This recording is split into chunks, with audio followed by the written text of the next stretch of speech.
to the Township of Howell Planning Board meeting for Thursday, October 10th, 2024. Eileen, opening statement, please. I hereby declare this meeting of the Howell Township Planning Board to be open, adequate notice having been given pursuant to the New Jersey Open Public Meeting Act in the following manner. First, on January 5th, 2024, a copy of said notice was emailed to the Asbury Park Press and the Star-Ledger. Second, on January 5th, 2024, a copy of said notice was hand-delivered to the clerk of the Township of Howell. Third, on January 5th, 2024, said notice was posted in the office of the Planning Board and on the bulletin board in the Howell Township Municipal Building, 4567 Route 9, Howell Township, New Jersey. In accordance with the Fire Prevention Code and your safety, please be advised that this facility is designed with 2 emergency exits, which are at the front and rear of the meeting room. Furthermore, smoking is not permitted in the municipal building. Please take note that this meeting is being videotaped for possible future broadcast on Howell Township TV 77. Thank you. Thank you. Roll call, please. Mr. Cristiano? Present. Mr. Greenfield? Here. Mr. Leggio? Here. Mr. Mercer? Here. Mr. Tannenhouse? I have not heard from. Mr. Withers? Here. Mr. Rebel? Here. Councilwoman Fisher's been excused. Ms. Pike? Here. Mr. Carbonic has been excused. And Chairman Husser. Here. You have a quorum. Thank you. Would everybody rise for the Pledge of Allegiance and take a moment of silence and think about those down in Florida that are just dealing with this awful weather, and just say a prayer for everybody down there, please. Pledge allegiance to the flag of the United States of America and to the republic for which it stands, one nation, under God, indivisible, with liberty and justice for all.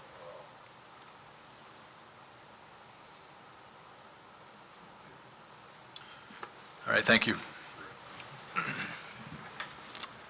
Eileen, approval of minutes for the regular meeting of July 18th, 2024. Eligible voters, Mr. Greenfield, Mr. Mercer, Mr. Withers, Mr. Rebel, and that's it. Do I have a motion? I'll make a motion. Mr. Mercer, do I have a second? Second. Who was the second? I'm sorry. Mr. Rebel. Thank you, Mike. Mr. Greenfield? Yes. Mr. Mercer? Yes. Mr. Withers? Yes. And Mr. Rebel? Yes. Motion carries. Thank you. Okay, and an approval of minutes for the regular meeting of September 5th, 2024. Eligible voters, Mr. Cristiano, Mr. Greenfield, Mr. Leggio, Mr. Mercer, Mr. Rebel, Ms. Pike, and myself. Do I have a motion? I'll make motion. Mr. Cristiano, do I have a second? Second. Mr. Leggio? Mr. Cristiano? Yes. Mr. Greenfield? Yes. Mr. Leggio? Yes. Mr. Mercer? Yes. Mr. Rebel? Yes. Ms. Pike? Yes. And Chairman Husser? Yes. Motion carries. Minutes are approved. Thank you. Okay, thank you. Eileen, do we have any correspondence? I don't really have any correspondence other than there are still a few members that have either taken the stormwater course and didn't let me know or still need to take it. So I ask you to please take that course. It's about 45 minutes, and you need to send an email to me because we have to keep track of everybody that sees it for our compliance. Okay, yeah, So- please, everybody get that done. And then, on one other note, we had a meeting scheduled for next week. There were 2 applicants or applications on there.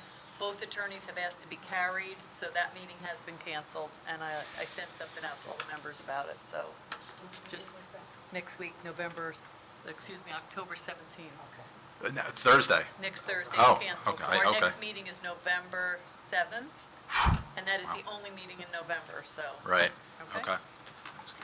Wow. Thank you. That's all I have.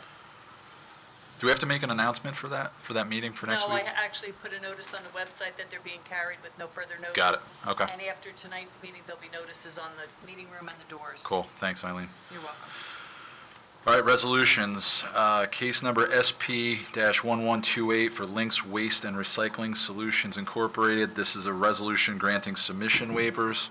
Eligible voters, Mr. Leggio, Mr. Mercer, Mr. Rebel, Ms. Pike, and myself. Do I have a motion to memorialize? Motion. Mr. Leggio, do I have a second? Second. Mr. Mercer? Mr. Leggio? Yes. Mr. Mercer? Yes. Mr. Rebel? Yes. Ms. Pike? Yes. And Chairman Husser? Yes. Motion carries, resolutions memorialized. All right, Thank you. thank you. And there's no submission waivers this evening, correct? No submission waivers. Okay, let's get started with the applications. First one, SP-1055, 1228 Realty LLC for an extension of time. Counselor, good evening. Good evening, board members.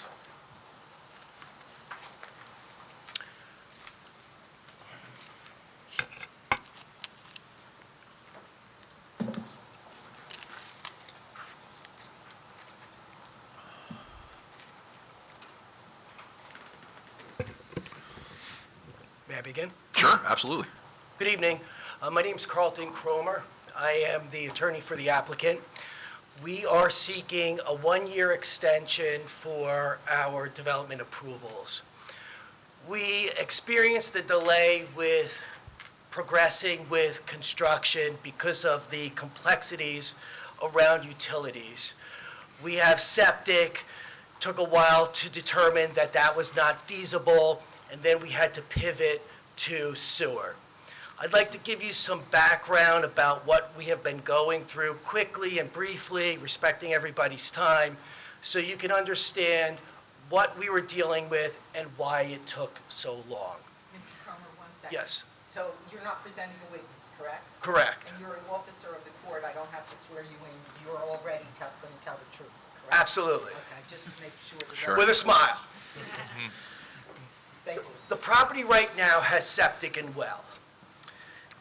Initially, we tried to figure out a way to install a new septic system, and we found out it was not feasible. Some of the complexities are around that the property is near wetlands.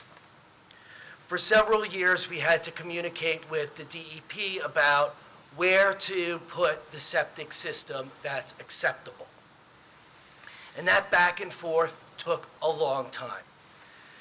The DEP doesn't respond quickly, they have shorting staffs, and they have a heavy workload. Each request that they had, we had to wait for them to make that request, then we had to develop the information to respond, and then sometimes it would wait. The file would wait with the DEP, and then we would finally hear something, and then we'd have to get more information, either soil borings, or we would have to revise the plans to relocate the septic to try to appease the DEP. And then that process of waiting again would happen until we determined that it was not feasible.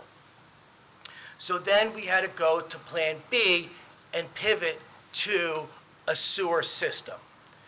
Now, the complexity with going with the sewer system is that we had to cross a road. And it wasn't just any road that we had to cross Route 9. The reason why we had to cross Route 9 is that there's no sewer system or water system on our side of Route 9. We had to go to the other side of Route 9 to connect to the sewer system and the water system. And we are making progress with that. We are reaching many milestones. First, we reached the milestone of getting approval by the town, Howell. Howell, in June of this year, approved us connecting to the sewer system. We also received approval a few weeks ago, mid-September, from the Sewage Authority, allowing us to connect to that. Next up, we got pending the approval for the county, and then we are going to progress to finish up the rest of the work that needs to get done to get this sewer connection done. So we are asking for one more year to finish up this leg of the development. Initially, we requested years, but we don't need those years because we've already made progress. We're at the end of what we need to do. We ask for one more year.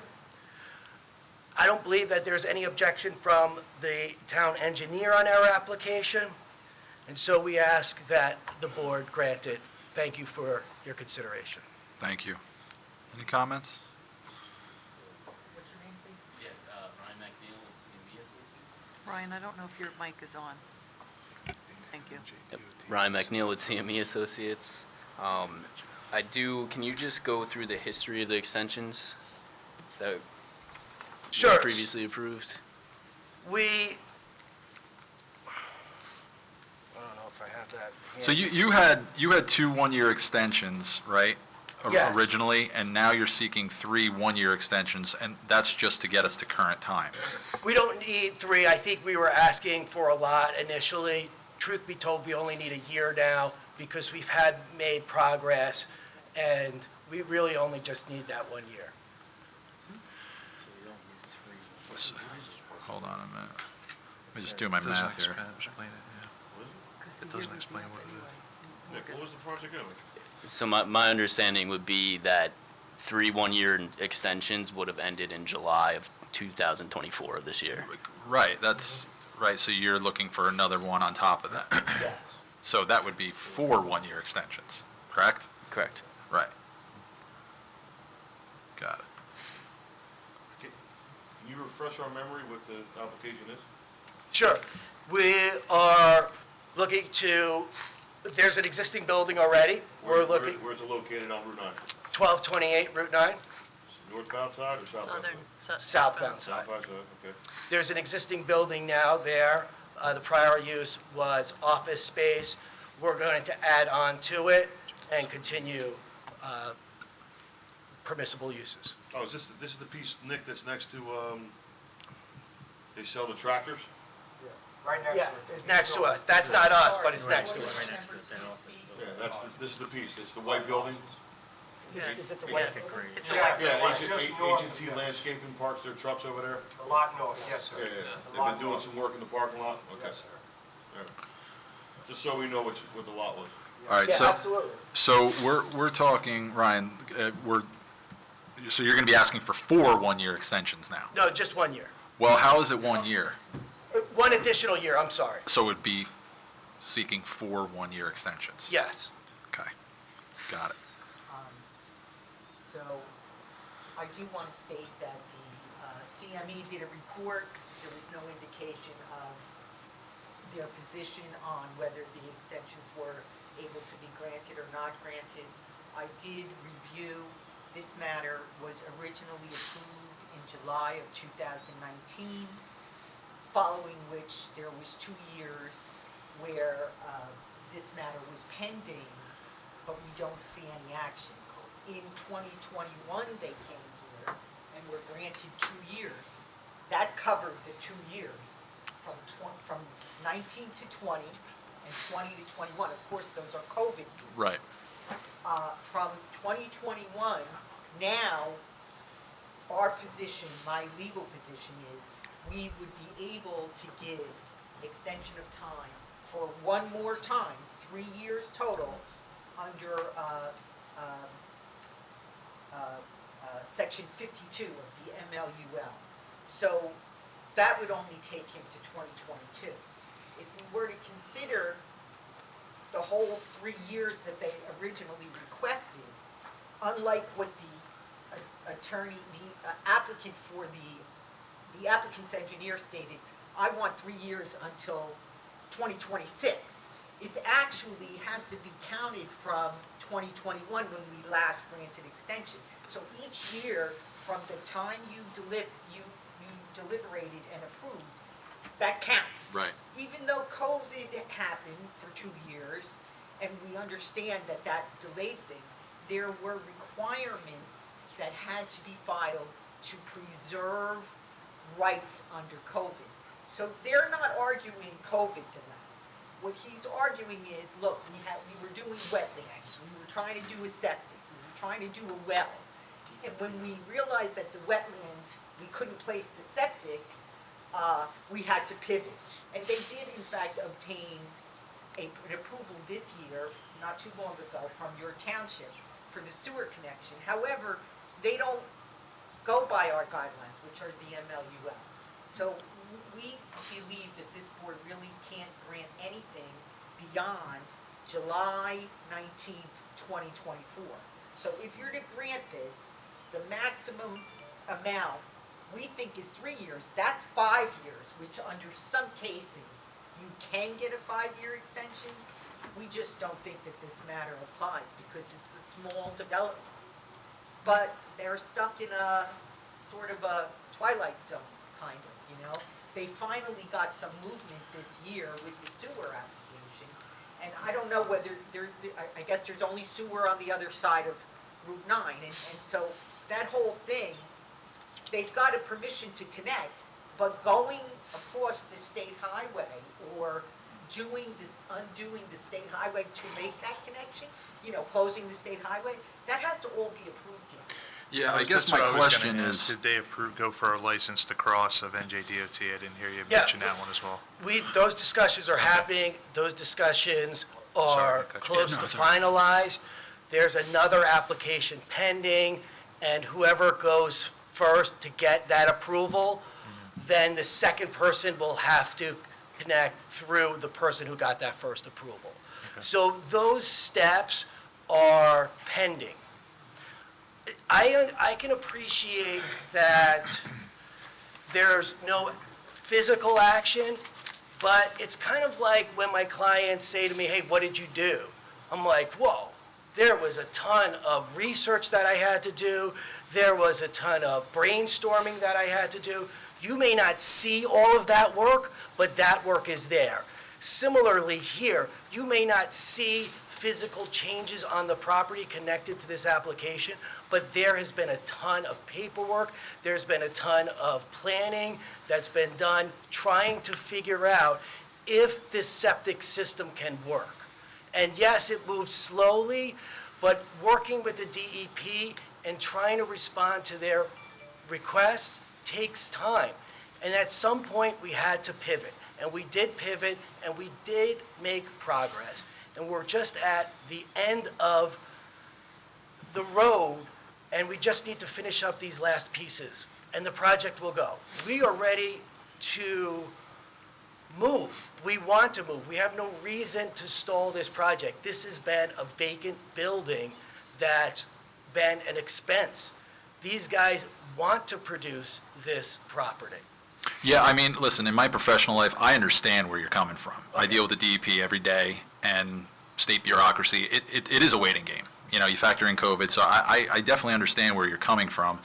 Just protocol-wise, I just want to make sure we're doing everything correct. And I think all of your testimony that you put on the record supports that. Like, you guys are doing everything you need to do, and I get it. I just want to know if the 4 1 years, right, would put us to July of 2025, correct? No. It would not, with a 4 1 years? The 5 1 years would be July of 2024. From July of 2019, 20. But if they already have 2 1-year extensions from, which were memorialized, that was 19, 20, That was 21. or, so that's 20 and 21. Right. So- then 22, 23, 24. 25. Additional 3 years, no, 22, 23, 24, total of 5. Am I missing something here? 19, 20, 21. I understand that, but if you read this on the, right? You had 2 1 years that were Yes. memorialized in 2021, in August of Right. 2021. Count from July of 2019. Okay, correct. Right. So 20 and 21, Right. right? That's 2. 22, 23. 22, 23, 24, 25, that's 4 years, right? So No. why wouldn't it be 4 1-year extensions? That's 5 years. 20, from July 19 to 20, from 20 to 21, from 21 to 22, 22 to 23, 23 to 24. That's 5 years. So you count 19 to 20 You're counting As your 19 to main- 20 as the, as the main? Absolutely, that's when not your memorialized resolution of approval was entered. Now, their position is, you need to count from the 2 years we already got and give us more. yeah, I get that And it off. still doesn't get them beyond the date. I know if you had a crystal ball, you'd say, this is when we're going to get it done, right? If we do grant Yeah. an additional year, I mean, Do you think it's reasonable that you can complete it within a year? Yes. But when I think of a year, I think at the end of 2025. Well, it's not though, it's July. It would be 2025. halfway, it'd be July. Okay. It- Is the board open to the end of 2025? I'm just trying to be practical. We're not trying to, keep some benefit that's changed, which is the purpose of the extensions. I don't believe that the law has changed, that if we were to reapply, we would not get the approvals again. It's a way of being efficient, of being practical, and keeping the project moving along. We also don't want to lose the approvals because we are fearful that this may impact our application on getting the sewer, on getting the water in place. Because those discussions are premised upon a use. I'm sure they make calculations based on the use. So we want to preserve these approvals so that that conversation can continue. And I understand. It looks like the owner has something to say. I'd like to hear what he has to say. How long does it take to get a permit? From the DOT. Yeah. That's why. Okay. That's gonna take. A year. It's gonna be at least a year. That's why I asked him. Would you speak to the occupancy? I think you mentioned to me that there's a potential tenancy as well. Yeah, we are eager to start work. And what the ownership was telling me was that they wanted to express to the board that they would start next week if they could. What that is around is the idea that sometimes I have been in a position where I didn't fulfill all the conditions of an approval, but we were able to get a permit to begin work. So that is something that I had spoken to them about today, and they're like, yeah, duh, I would do that tomorrow if I had the opportunity. So they're ready to pull the permit today or tomorrow if they can. They don't want to delay. Listen, the project. and I understand all of this, it's just, I also understand the state of New Jersey and how it works, I think we're kind of in between a rock and a hard place So here. let me just address something that Sure. the attorney stated, which is the purpose of extensions. When you get an approval, you probably know, sir, when you get an approval, what you're doing is you're preserving that approval as to that use. So if the township council had changed the use during the periods of extension, legitimate extensions, he would not have to get a use variance, he would still have an approval. So what he said was, we know we can come back, and we can present the same application, and it's not a use variance, and you'll probably approve it because you'll find everything you already found.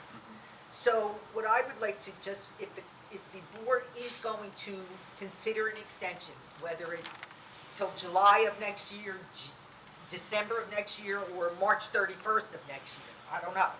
But if you were, what we would put in the resolution would be that this would be the last extension, and it is subject to any changes in codes and ordinances that were established for public health, safety, and welfare. He can't stick with the fire code from 2019. He's got to do the fire Yeah, code now. understood. Which may bring upon it revisions to plans. Yep. I don't think he can pull a permit because he has to have, according to his engineer's letter that we have dated July 18th, the last thing, the county approval is still pending, but the last thing after that is the TWA, which this engineer estimates at 90 days, which I would say is optimistic. Absolutely. Okay. But nevertheless, TWA is a pretty significant application. I'm surprised that it has to go for this small of an application. He's adding less than 2,000 square feet to this building. It's not a huge project, but it requires sewer and water. So in that respect, it's a great project because you either have sewer and water or you don't. Right. So with that caveat, I just have to tell you, I reviewed this with Ron, I reviewed the statutes, I reviewed it with the applicant, and we don't see the ability to extend. If this board does it, the question is it going to be challenged? Is there some harm that you are doing by interpreting some of the statutes within section 52 to say, yeah, we can do this in light of everything that they've done to date? But you would need to put restrictions, and they would really need to get this thing done. Yep. And they say that they estimate maybe January of 2026 they would have the TWA. I doubt that, but perhaps by March 31, maybe July, but I don't see that you should extend this beyond that. Mhm. And you are stretching the statutes. You know, there's some language in sections B and C that are debatable. The only other thing I would say to you is since the attorney and I were discussing this pretty much at 4 o'clock today, if he wants another month and wants to research, because I read the statutes, but I didn't go looking at case law. I don't know if there is any case law, but I know what other boards have done, and some have granted this type of extension, and most, I would say, would not grant the extension. Yeah, I mean, here's my 2 cents, and I'm not going to make a motion, obviously, but it's a good project, you know, where it is, it's improving that area, you know, improving the property. And again, I stress that it is not easy working with the Department of Environmental Protection. So I sympathize for you, and I think the project is a good project. At the same token, by granting an extension, like, in my opinion, this is just my opinion, it would be it. And then if, you know, I understand you're kind of rolling the dice, the ball's in their court, and if it works, great. And if it doesn't, I guess you're back to square one, and you have to come back anyway. You know? Yeah, and we respect that, and yes, we agree that today's standards apply. Okay. So we're not looking to pull a fast one, we're just trying to keep the project going, and we appreciate anything that the board can provide. I just want to provide one note, which is that I think the attorney and I spoke about other provisions in the statute for extension and how it provides for additional extensions for complex projects that are big. And that defines complex projects by size. This is a small project that has a big complexity. And so it fits within the spirit of that provision that provides for additional extensions, even though it does not fit precisely in it. But this is what that section is meant to capture. The situation where there are approvals beyond the control of the applicant that need to be obtained in addition to the one from the municipal board in order to begin construction. Is there a way we could put a caveat that all work's got to be done at nighttime? Because I wouldn't want to be shutting down Route 9 to do that work. No, I don't. DOT will probably naturally get a No. stipulation. I DOT think won't that- let it. that- You have a would go to DOT December. approval to open that highway yet? Yeah, so we have, I don't know what it's called. It's called License to is something cross. T, is there something called a T something in order to connect with? 31st. The engineer was explaining to me that there's some sort of way to connect underneath Route 9. Or underneath. Directional drill. Horizontal directional drill. Yeah, directional drill. We do all the time. Or Yeah. pipe. Look, So what do you think, that we? well, yeah, I mean, I'll leave it up to the We made board. it, if we made a motion to give you till December 31st of 2025. With all the I'd love that, I'd stipulation- give you a hug if there wasn't a barrier here. But it's with the stipulations Yeah, with all the stipulations discussed. that the attorney has said that you would have to do everything up to 2025 codes, correct? Yeah, Yes. And that's the last if you- extension, correct? If you Yeah. think you're not going to be ready, I'm talking about, this is the time for you to pull the building permits, right? That's not the date that he has to finish construction. Correct. Right, everyone knows Right. that. we Just just to gotta get pull the a sewer permit. line. Right, you have to pull a permit and put a shovel in the ground. Yeah, And if you think by November or even October that you're not going to make that, don't wait until the time passes. okay. Talk to me or talk to the board secretary. You could throw yourself mercy of the board again, or you could just file a new application to present. All case over law. again.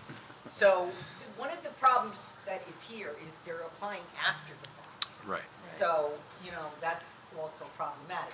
But I leave it to the board if that is what the board wants to do. Good. Is there any member of the public, however, that's here to talk about this matter? I wonder. Yeah, they have to open it. Open a vote.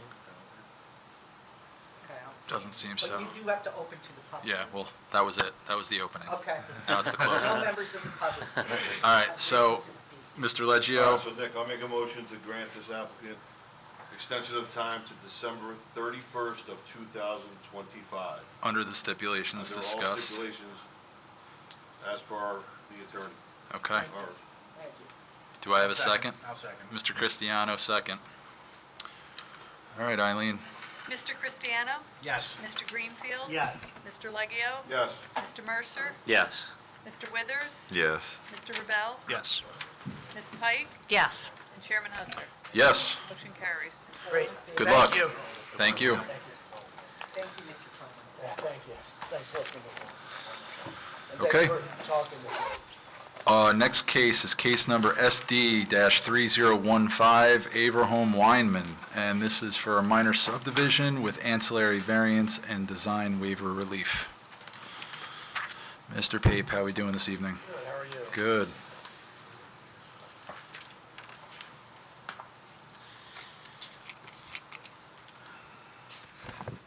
Good evening, board members, board professionals. My name's Jared Pape. I'm an attorney with the law firm of Howell Pape, and our office has the privilege of representing the applicant, Mr. Weinman. Before we begin, I'd like to confirm that the notices that we provided were adequate.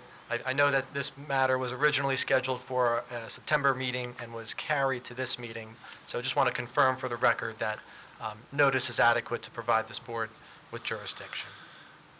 I'm not In September, was it announced to the public that it would be carried without any? Yes, we made an, I was not here. right, we did make an appearance, and it was, You were here in the room. I was. Okay. Yes, and it was announced to this meeting. Okay, so that notice that was done then still stands, and your jurisdiction has been extended. Great. Thank you. I'll begin with an overview of this application.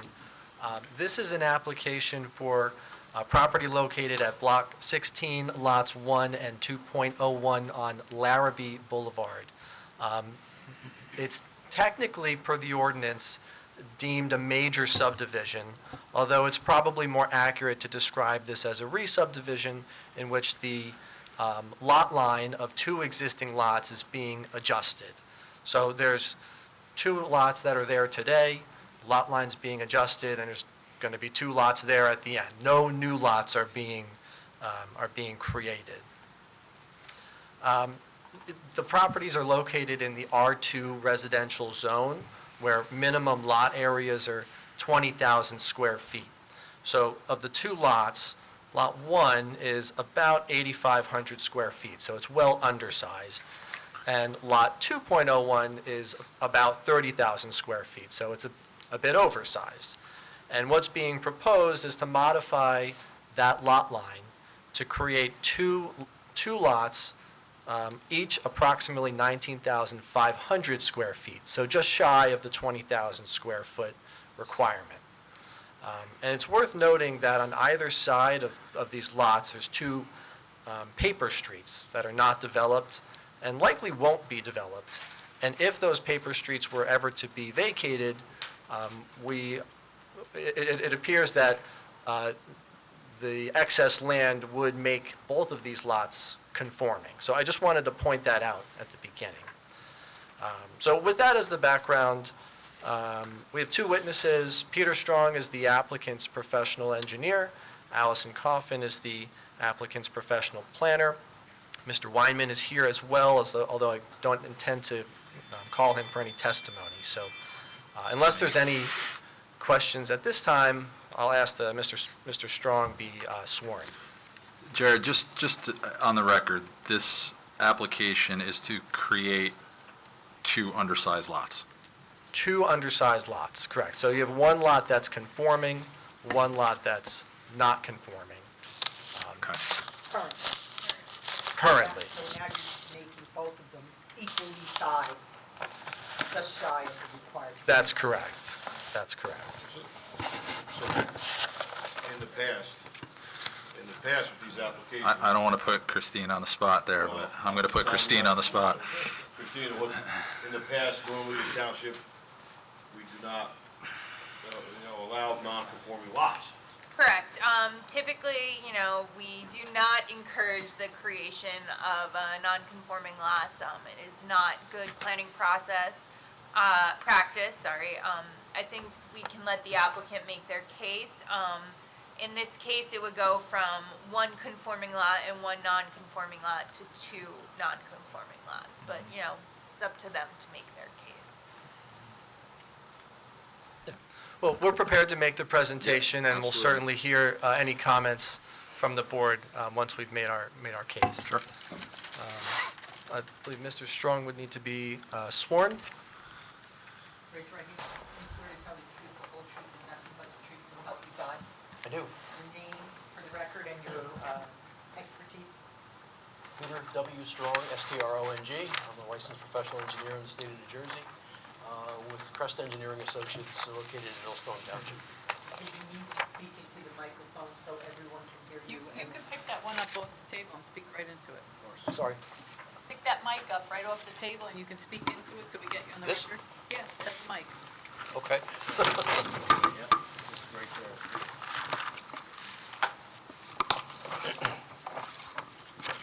Okay. So I know Mr. Strong, you prepared some exhibits that have been submitted to the board. Perhaps we could just begin by identifying the exhibits that you've submitted. Yes, we have two exhibits, one called an aerial display, A13 in Township's exhibit list, which shows the property itself outlined in yellow. The smaller of the two lots, Lot 1 is on the left or the westerly side. Larrabee Boulevard runs along the top. The larger lot with the existing house is to the right. And then there are the two paper streets, Glencoe and Shetland Avenue, are to the east and west of the yellow lines and the subdivision area. So that shows the whole neighborhood, which is kind of varied. There's a lot of 20,000 square foot lots, but there's also lots that are bigger and smaller in this particular vicinity. And do you want to move to the site display? Yeah, the next display we have is called the site display. It's a 14 on the list, and this shows the subdivision line, which is the white line down the middle, and how we would possibly fit two conforming homes on the property after removing the existing house. The lots are equally sized at 19,511 square feet apiece. The homes have septic systems in the front, which are the rectangular dotted areas. The driveways come off of Larrabee Boulevard, obviously, and in the lower portion, we show the wells that would service the two dwellings in that area. Now this area is not in a sewer service area, obviously, and we had to provide proof that the proposed utilities, sewer and water, as well as the stormwater management for this site would fit on the property after it was subdivided in order to justify having lots of 20,000 square feet or thereabouts.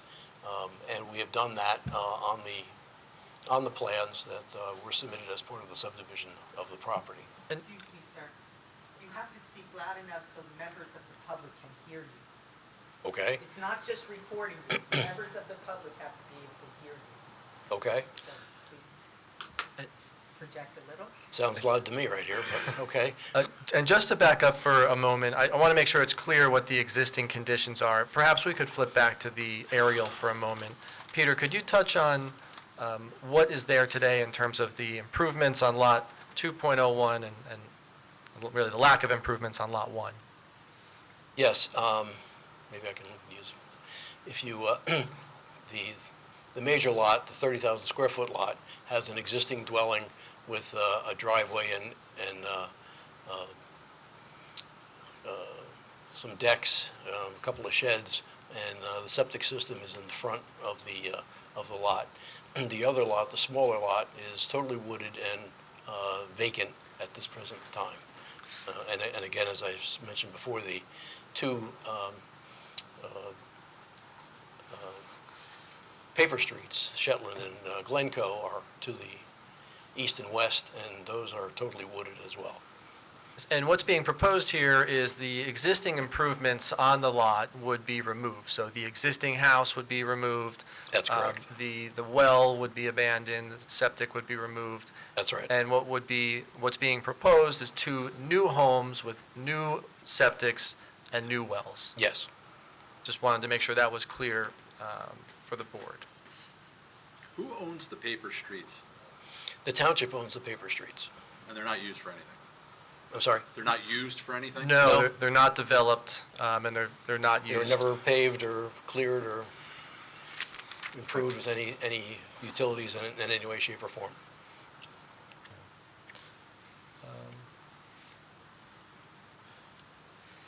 So you touched on septic, you touched on the wells. Perhaps you could speak to the zoning standards. Obviously, we have 2 slightly non-conforming lots, but can you confirm that all other bulk regulations would be met?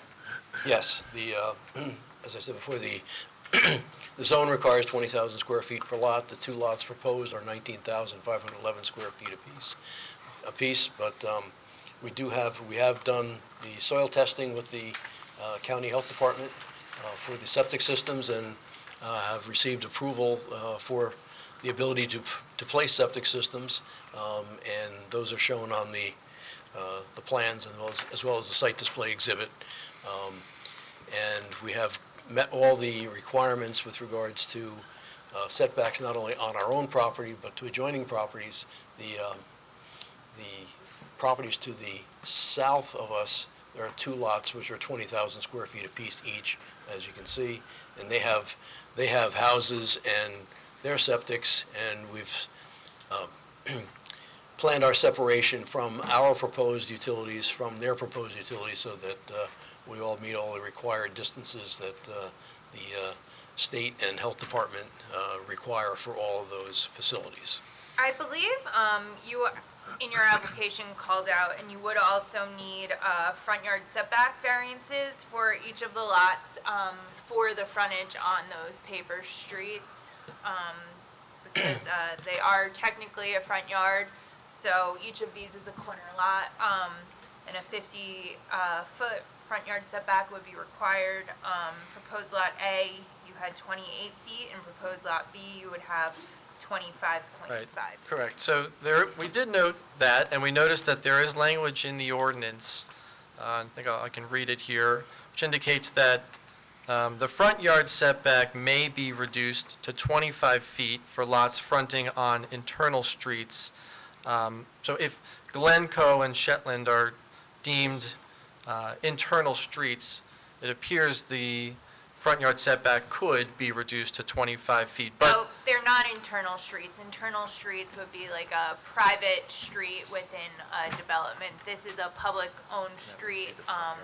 While it's technically just a paper street at the moment, it's not considered an internal Well, street. I defer to you and the board, of course, but when we looked at the subdivision that created the 2 lots to the south, the setbacks off of those 2 paper streets were deemed as internal streets, and the houses are a 25-foot setback off of the right-of-ways for the 2 paper streets on those 2 lots. So that's what happened at that time. Yeah, but I know that doesn't, They have 20,000 square feet. sorry, They have the 20,000 square feet. they do. it- And we have 489 square feet less, yes. Yeah, the term internal street, we didn't see a clear definition for it in the ordinance. That being said, if it's deemed that 50 feet is the requirement, we'll ask for that variance. Right. It was designed to honor the 25-foot setback, which we do have, which is greater than the 20-foot setback that's typically required. So if it's deemed that that's a necessary variance, that's one that we would be asking for. Correct. Peter, perhaps you could touch on the report that was issued from CME dated June 13th, 2024. Okay? You could, We have that report, and I have reviewed it. I don't have any problems with the recommendations that are in the report for the most part. Peter, so you can comply with all of our comments in that letter? I believe we can, yes. Okay. Yes. So there needs to be a Obviously. affirmative statement that the applicant will comply with all requirements in the report. Yes. Thank you. thank you. There is one additional waiver they need. There's currently no sidewalk, existing on Larrabee Boulevard or either of the paper streets, and they're not proposing any sidewalk. Yes, so we are requesting the waiver for sidewalk. Of course, we'll defer to the board. There's no sidewalk in this area. But again, we'll defer to the board's direction on that matter. We would contribute to the sidewalk fund, Yes, we would contribute to the sidewalk fund as required. as in CME's report. Correct. Similar to that, there's another waiver as well for really removing the trees on the property. And it seemed like due to availability, payment to the tree fund may be required. So again, just one more waiver on top of that. Correct. Well, right, well, we would pay into the tree fund, yes, absolutely. So we would comply with the ordinance. Yes, okay. Yes. Correct.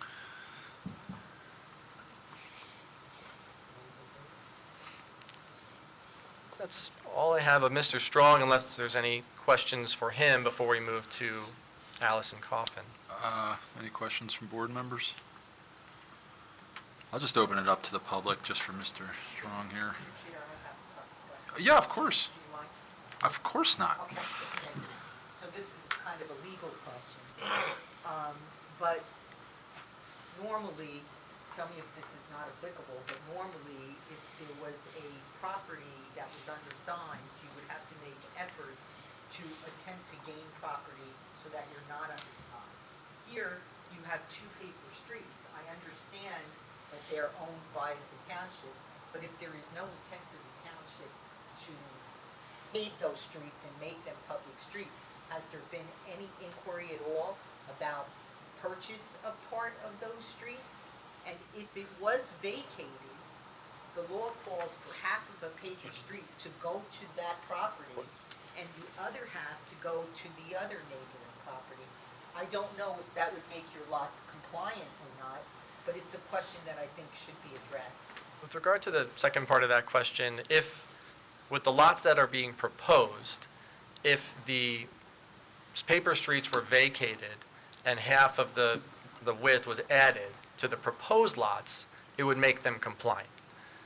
In its current configuration, that, I'll defer to Peter, I don't believe that would be the case as to the smaller lot.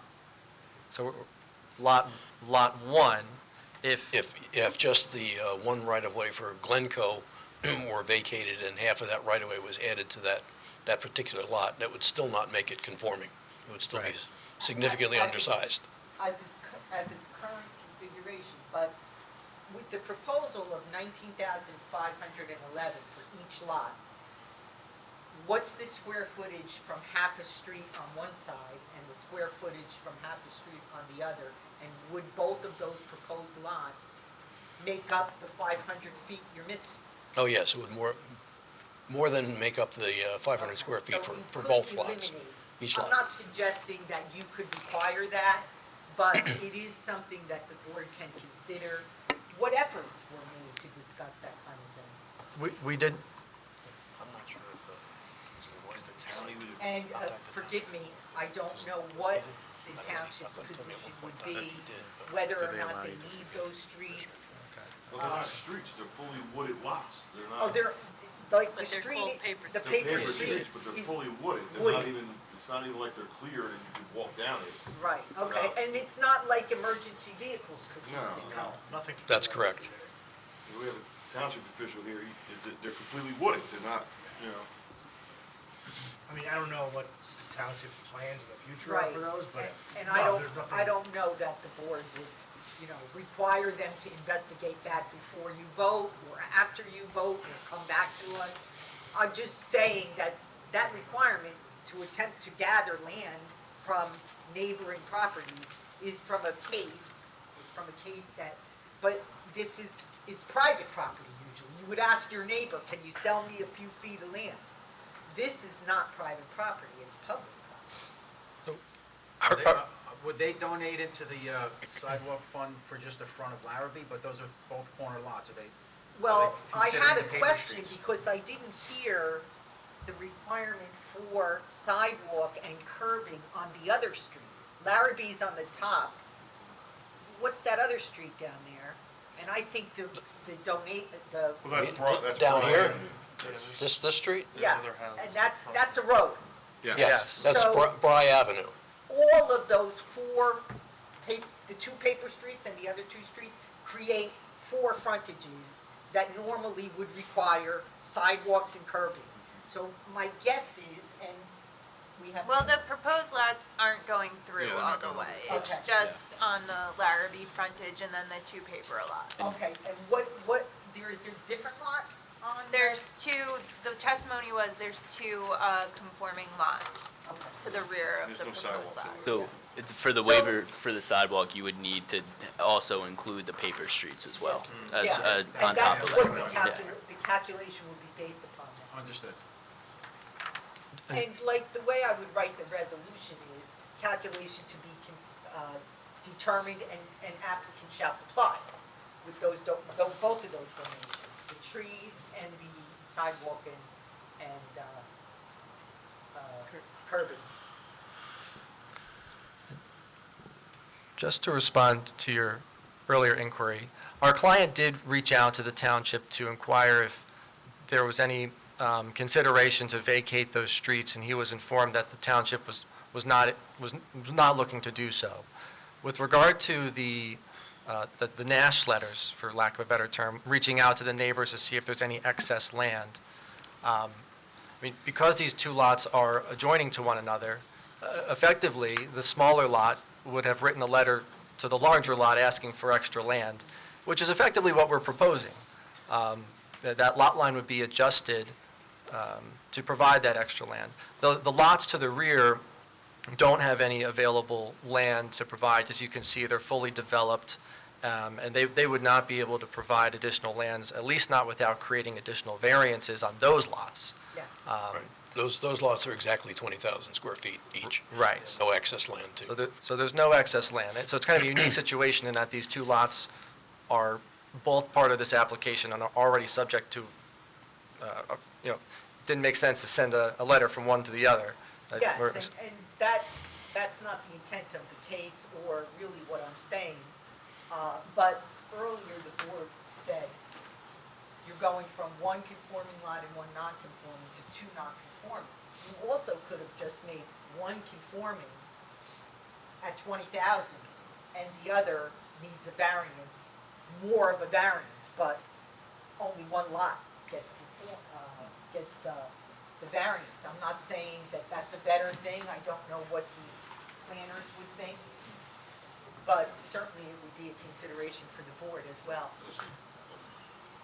So that is something that we considered, and I believe Mr. Strong has an exhibit that we can present this evening in which, exactly like you said, you have 1 lot that would remain conforming. The larger lot can remain conforming. And the secondary lot, which is currently undersized, would get larger, would still be slightly undersized, but would still meet all other zoning standards. Is that? But that smaller lot would not be slightly undersized. In other words, what I'm saying is, you still do the subdivision. Create Lot A as 20,000, and create Lot B as whatever it is. It's gonna be a lot bigger than what it currently is, Oh, yes. Yes. You're right. Yeah, Absolutely. that's correct. and that's just a suggestion. Yeah. Still not conforming. Yeah, I'll be happy to show them. I can't hold this thing in the, Is this it?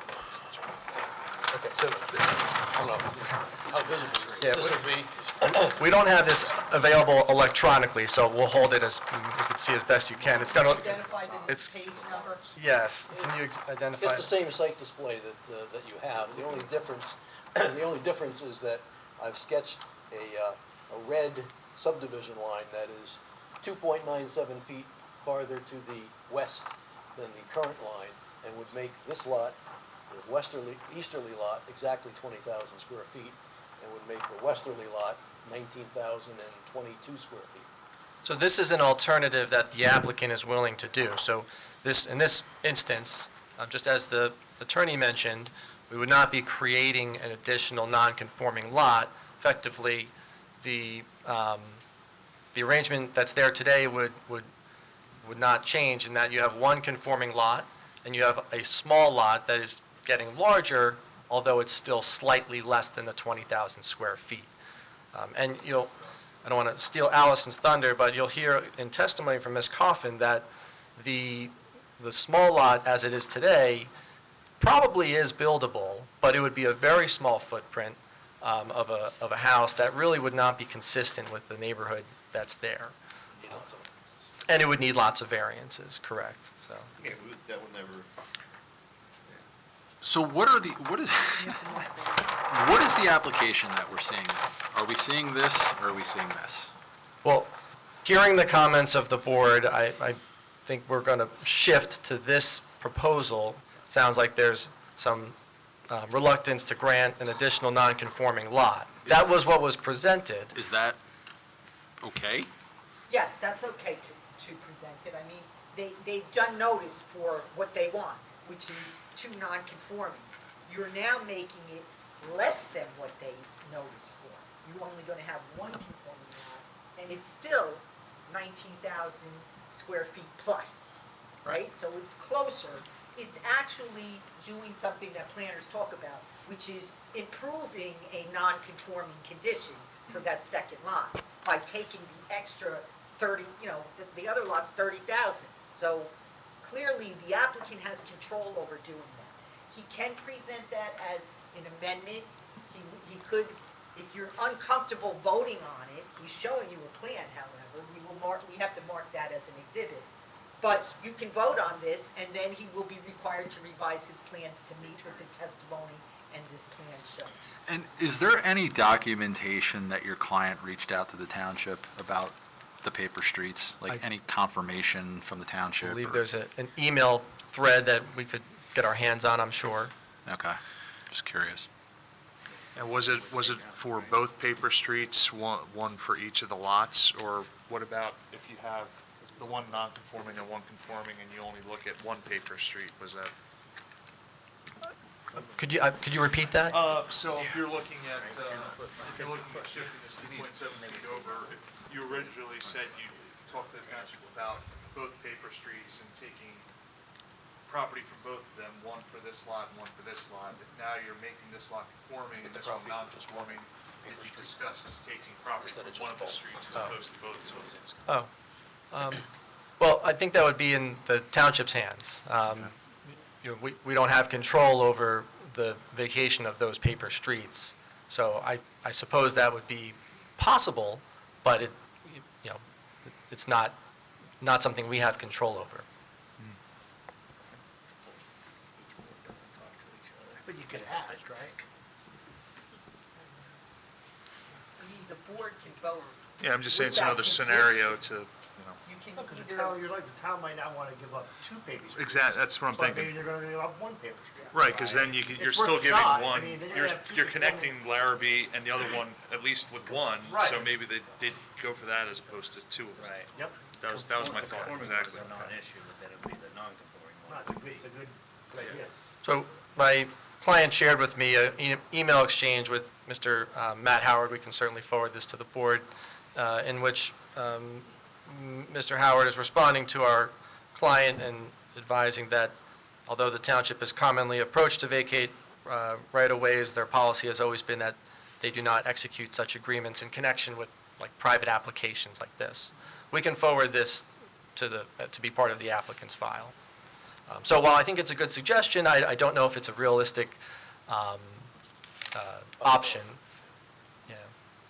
And the question as well is, the law is, when they vacate, it's automatic that half of it goes to one lot and half of it goes to the other lot.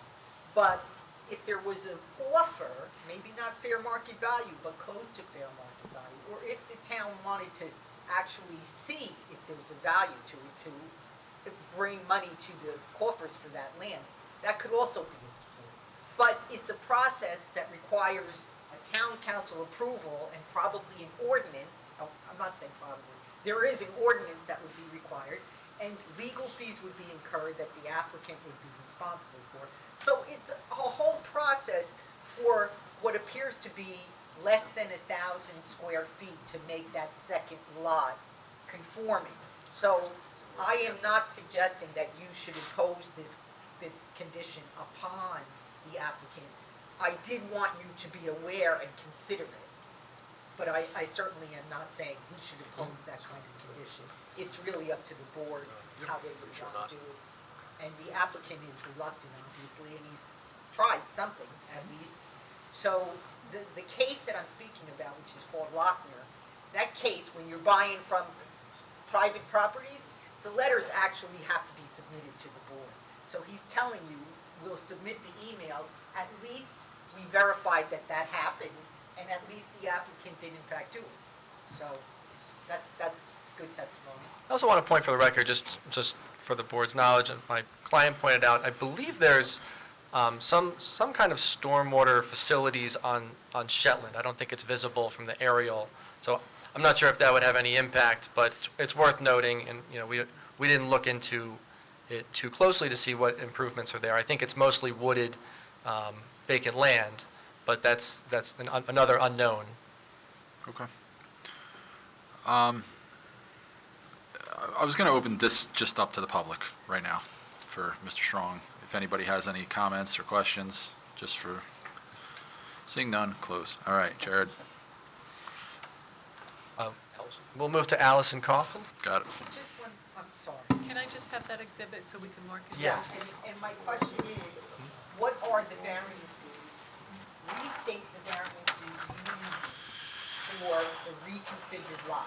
One that's conforming at 20,000, and one, I need the exact amount of square feet for the second. And the front yard issue that the planner raised, what are those variances? Okay.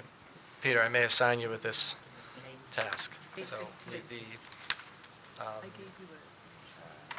I think ultimately, I'll wait for the engineer to provide the exact number, but I would think that the two front yard variances would remain.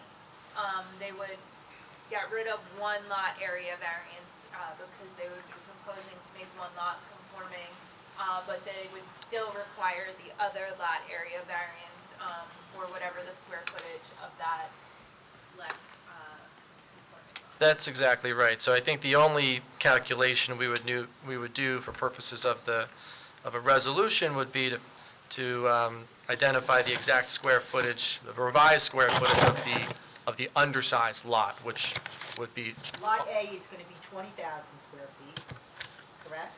Yes. And lot B would be, 19,022 square feet. Yeah. and that's basically lot 201, that lot. No, 201 is the 20,000. Okay. Got it flipped, So that's yeah. lot 1. Yes. And we're calling it lot B because you've got to get new lot numbers from the tax assessor. That's correct. Okay, so we're marking this as A15. A15, and then you'll need to submit this in electronic form as well so that the board secretary has it. Will do. And just the only other follow-up I would have to that is you provided testimony that the septic could work on the two 19,511 square feet lots. Do you think there would be any issues if the one was 19,200 and change? Absolutely not. No issue. Thank you. And is there any changes on your report? No, it'd just be the variances. Yeah, no changes with our report except for the variances we just discussed. Okay. Okay. We'll ask for Allison Coffin to be sworn.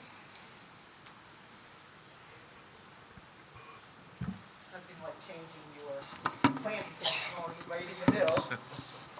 It's a small change. Yeah. Would you raise your right hand? You swear to tell you the truth, the whole truth, and nothing but the truth, so help you God? Yes, I do. And your name and spell your last name for me? Allison Coffin, it's Coffin, like the box. Provide your credentials Sure. for the board. Hi, my name's Allison Coffin. I have a bachelor's degree from Boston College. I'm a licensed professional planner in the state of New Jersey. I'm also certified by the American Institute of Certified Planners. I've had my license certification for almost 20 years now. I work for James W. Higgins Associates. We're out of Howell Township. In the years since I have been licensed, I have appeared in front of boards in more than 100 communities throughout the state, mostly stick in Monmouth, Ocean, and Middlesex counties. I do appear here in Howell very frequently, but I'm usually at your zoning board. We will accept your credentials. Thank you. Thank you. Thank you. So Allison, you heard the changes that we made to the proposed plan. If you could walk through the variances that are required and the justifications for those variances. Sure. The property that we're looking at tonight has a total of 39,022 square feet, so it's just under 40,000 square feet, and it consists of 2 tax lots. Existing Lot 1 is a mostly vacant, extremely undersized lot. It has an area of 8,520 square feet, where 20,000 square feet is required. It has 60 feet of frontage on Larrabee, which is an improved roadway, and 142 feet of frontage on Glencoe, which is an unimproved paper street. This lot does currently contain 2 shed structures, which would be a non-conforming use, as you're supposed to have your accessory structures on the same lot as the principal structure, so their presence on a lot by themselves as principal structures is non-conforming. Lot 2.01 is an irregularly shaped lot. It's developed with a single-family home, and this lot is currently conforming. It has an area of 30,502 square feet, 200 feet of frontage on Larrabee, and 132 feet of frontage on Shetland, which is an unimproved paper street. The applicant is requesting the board's permission tonight to re-subdivide this parcel to create 2 new tax lots out of the 2 tax lots that currently exist. One will be a conforming lot of 20,000 square feet, and the other will be slightly undersized at 19,022 square feet. The existing house on Lot 2.01 and the sheds on Lot 1 will be removed, and both lots are proposed to be developed with new single-family homes served by new septic systems and wells. The property is located in the R2 zone, and the purpose of the zone is to permit infill development at moderate densities with established centers identified in the Howell Township Master Plan. The existing and the proposed homes are permitted uses. There's bulk variance relief that's being requested. The 1 lot will be slightly undersized, and there is a technical variance for front yard setback where 50 feet is required, and to those paper streets, it's a little less than 25 feet, a little more than 25 feet. And there's no other variances for side yard, rear yard, or height that's being requested. There is a waiver request for sidewalks. They're asking not to install them and instead to pay into the fund. There is, for the board to note, there's no other sidewalks in that area, and there's no public schools within 2 miles of the site. So the variances that are being requested here are bulk or C-type variances. And there's 2 tests in the municipal land use law for this type of variance. The first, the C1 standard, it's commonly called a hardship variance. And this is appropriate when a lot's unique shape, topographic conditions, or pre-existing structures create a situation where the strict application of the ordinance results in hardship. The second standard, the C2 standard, is justified when the variances advance the purposes of the municipal land use law, and the benefits of those variances substantially outweigh any detriments. It's my opinion that the variance relief requested tonight can be granted under that C2 standard. The proposed subdivision advances the purposes of the municipal land use law. Purpose A is to encourage municipal action to guide the appropriate use or development of all lands in the state in a manner which will promote the public health, safety, morals, and general welfare. Purpose E is to establish the appropriate population densities and concentrations that would contribute to the well-being of persons, neighborhoods, communities, and regions, and preservation of the environment. Though relief for lot area is required for one of these lots, the relief is not substantial in scale and is mitigated in this case by the fact that the lot fronts on a paper street that is unlikely to be improved. And if the half width of that paper street were included, the area would be conforming. This indicates to me as a planner that the density proposed overall is consistent with the intended density for the area, as this street is not likely to be improved in the future. There's no real need for it. It would just add to the public cost without any new public benefit.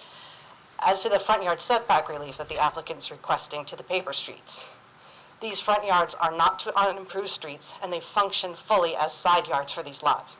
And the 25-foot setback proposed is appropriate for those conditions. Furthermore, the ordinance does have consideration for 25-foot front yards on internal streets. And while internal streets are not defined in the ordinance, the board previously did take action on the lots to the south, where these were treated as internal streets, so the applicant thought it would be appropriate to apply that same standard to these lots. There is a clear benefit to the subdivision as proposed. The existing condition of two separate tax lots that we currently have, one of them is substantially undersized.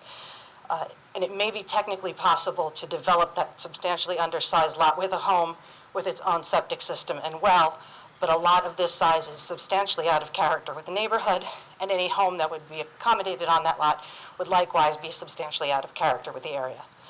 The benefit of this land swap subdivision that's proposed creates two lots that would accommodate homes that are in scale with the area, one fully conforming and one just slightly undersized. The proposed subdivision allows for the use and development of these lots in a manner which is consistent overall with the intended density for this zone and the scale of houses that you would find in the R2 district. There is, in my opinion, no significant detriment that results from these variances. There's no negative impact to the area. When viewed in the context of those paper streets, the density that we're proposing would be fully conforming with the intent of the zone, and the new homes will meet the front yard setbacks to Larrabee and the rear yard setback to the adjacent existing homes, and the proposed front yard variances, again, are to paper streets and have no detrimental impact to those. There is no significant harm to light, air, and open space, and no significant traffic, noise, odors, or other such impacts that result from having one of those lots slightly undersized. Approval of the variances would not substantially impair the intent and purpose of your master plan and zoning ordinance under these conditions. The use is permitted and appropriate. The subdivision corrects a substantially undersized lot, replacing it with a slightly undersized lot, which brings this property overall more into conformity with the intent of that zone. And it eliminates the non-conforming use that exists on that one undersized lot by eliminating the sheds. So for those reasons, it's my opinion that the variances can be granted without detriment to the health, safety, and general welfare of the public, and the application would result in an improvement of the site, which is substantially consistent with the intent and purpose of your master plan and development ordinance. Thank you, Ms. Coffin. Mr. Chair, that's the applicant's full presentation. Ms. Coffin's available if there's any questions or comments for her. Okay, any questions from the board? Mrs. Kaufman, Coffin. I want to explain something. I'm sure you understand what I'm about to say, but, okay, as a board member, I've been sitting up here for several years, and non-conforming applications have not been something that we have been approving.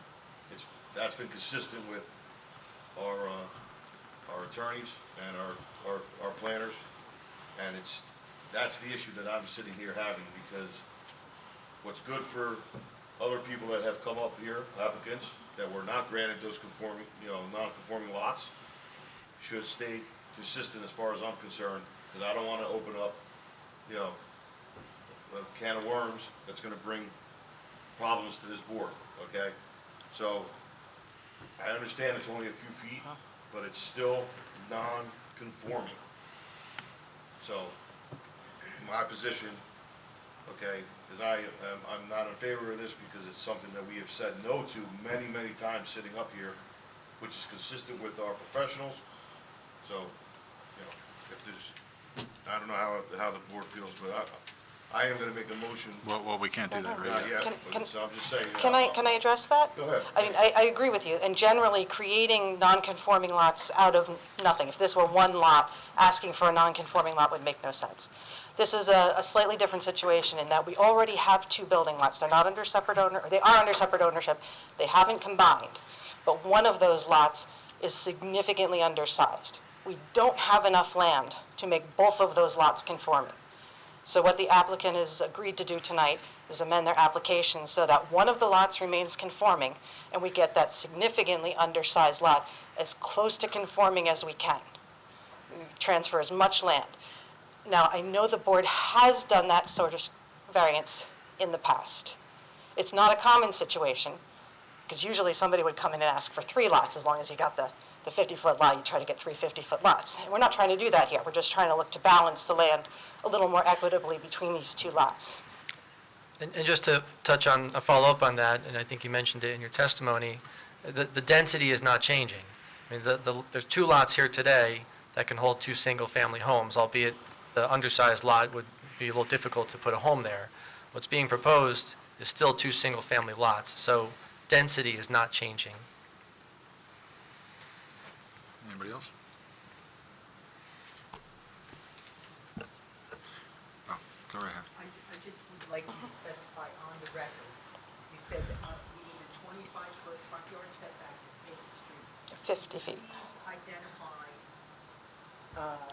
north, east, south, or west for Lot A, and north, east, south, or west for Lot B. And also, so we see proposed dwellings, but we're not approving a site plan. Yeah. So what you're saying that in the future, when you go for a site plan approval, you expect to have a house that will be 25 foot or more from Glencoe, for example, and 25 feet or more from Shetland. Is that accurate? That is correct. I was just trying to figure out which one was Lot A and Lot B, because I don't have that in my notes. Yeah, if you could, But it would be. and I need the direction, and The 25-foot setback would be to the east as measured from Shetland, and to the west as measured from Glencoe. And it's 25 exactly for both? Those We're, are the variances. it would be no more of an intrusion than 25 feet. Okay. And that's what you noticed for, sir? Yes. I think with moving the lot lines, the buildings might shimmy just a little bit. Okay, very good, thank you. You're welcome. Christine? Yeah, so this one is hard. It's unusual, right? Because typically, like I said at the beginning, we do not encourage the creation of non-conforming lots. That is not a good planning practice. In this case, though, you already have one extremely non-conforming lot.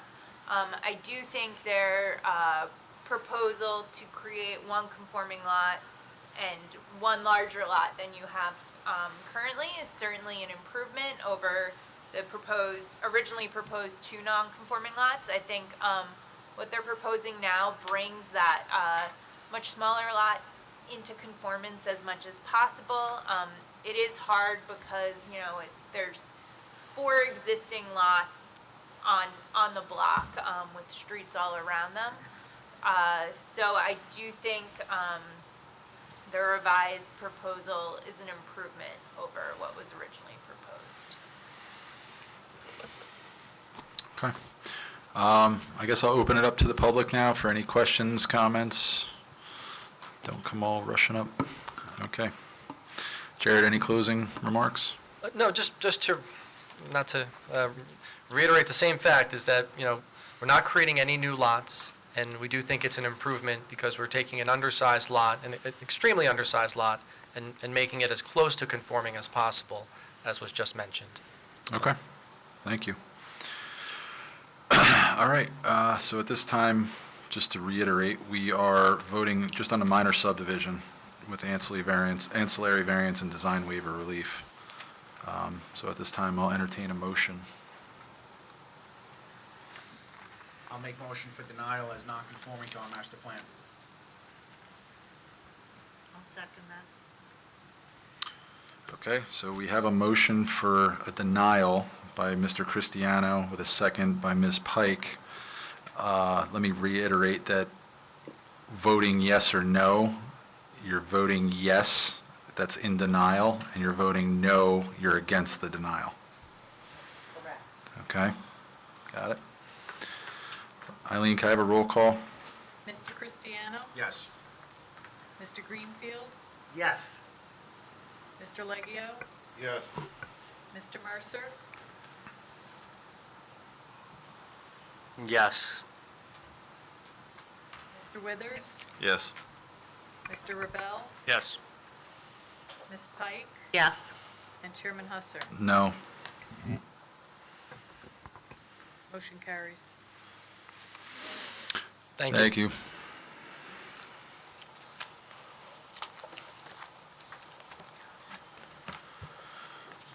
Okay. The last application this evening. You know what? It's 8:30. Can we just take a 5-minute recess? Sure. Counselor, we'll be with you in about 5 minutes. Thank you. All right, thank you. The board will take a short recess. They'll be back in 5 minutes. Back on the record. All right. So The this planning is. board will reconvene. Thanks, Eileen. Last application for this evening, case number SP-1113-271 Adelphia LLC. This is for preliminary and final major subdivision and preliminary and final major site plan. Counselor, good evening. Good evening, Mr. Chairman, members of the board. John Jackson on behalf of 271 Adelphia LLC. My client principal, Mr. Joseph Morchik, is here, and his business partner, Roman Lazaroff, is at home. Initially, I've been wearing a jacket to school and to work since freshman year at St. Joe's in 1974, and tonight I forgot my jacket, and then I fell up the stairs coming in, so I apologize. I'm off to a shaky start, so I apologize for not having a jacket. This is the second time in my career I've done this. If I can, so what my client has done, he's really got a pretty fascinating story.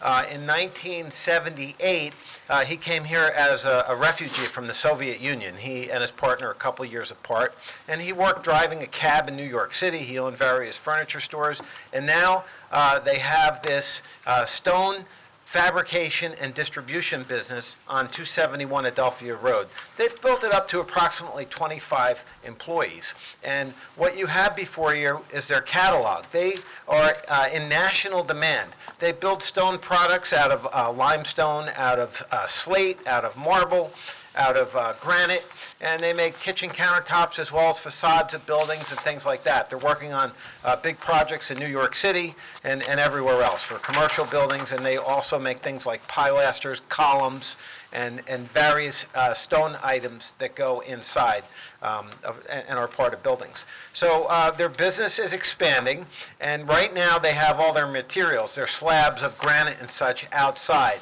And some of the materials, I believe it's marble in particular, I forget if it's one of the stones doesn't do very well outside. The sun weathers it, and it's outside in the rain, et cetera. They have to cut and manage and work the stone.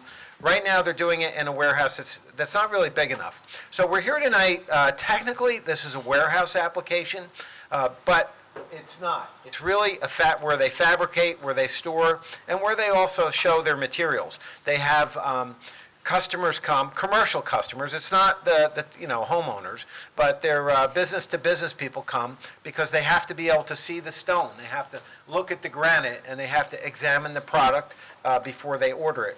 Also, inside, a large portion of the volume inside is used for actual fabrication, cutting the stone. They have machinery that does that. They have the latest machinery. They're also required to move it around, so they need a certain height and ceiling. Some of the slabs are as high as 7 feet high to get the forklift in, move it around, lay it out, do the work. That's basically what the room is required for.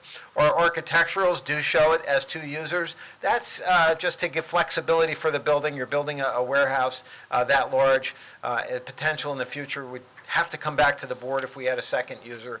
But our clients anticipate that their business is growing and that this would be entirely used for their business. So thank you for that little overview. So if we could just go to the PowerPoint presentation, or in particular the rendering that Mr. Patrick Ford, our site engineer, has done to show the colored rendering of the site. There we go. I think that's it. That'll do the trick.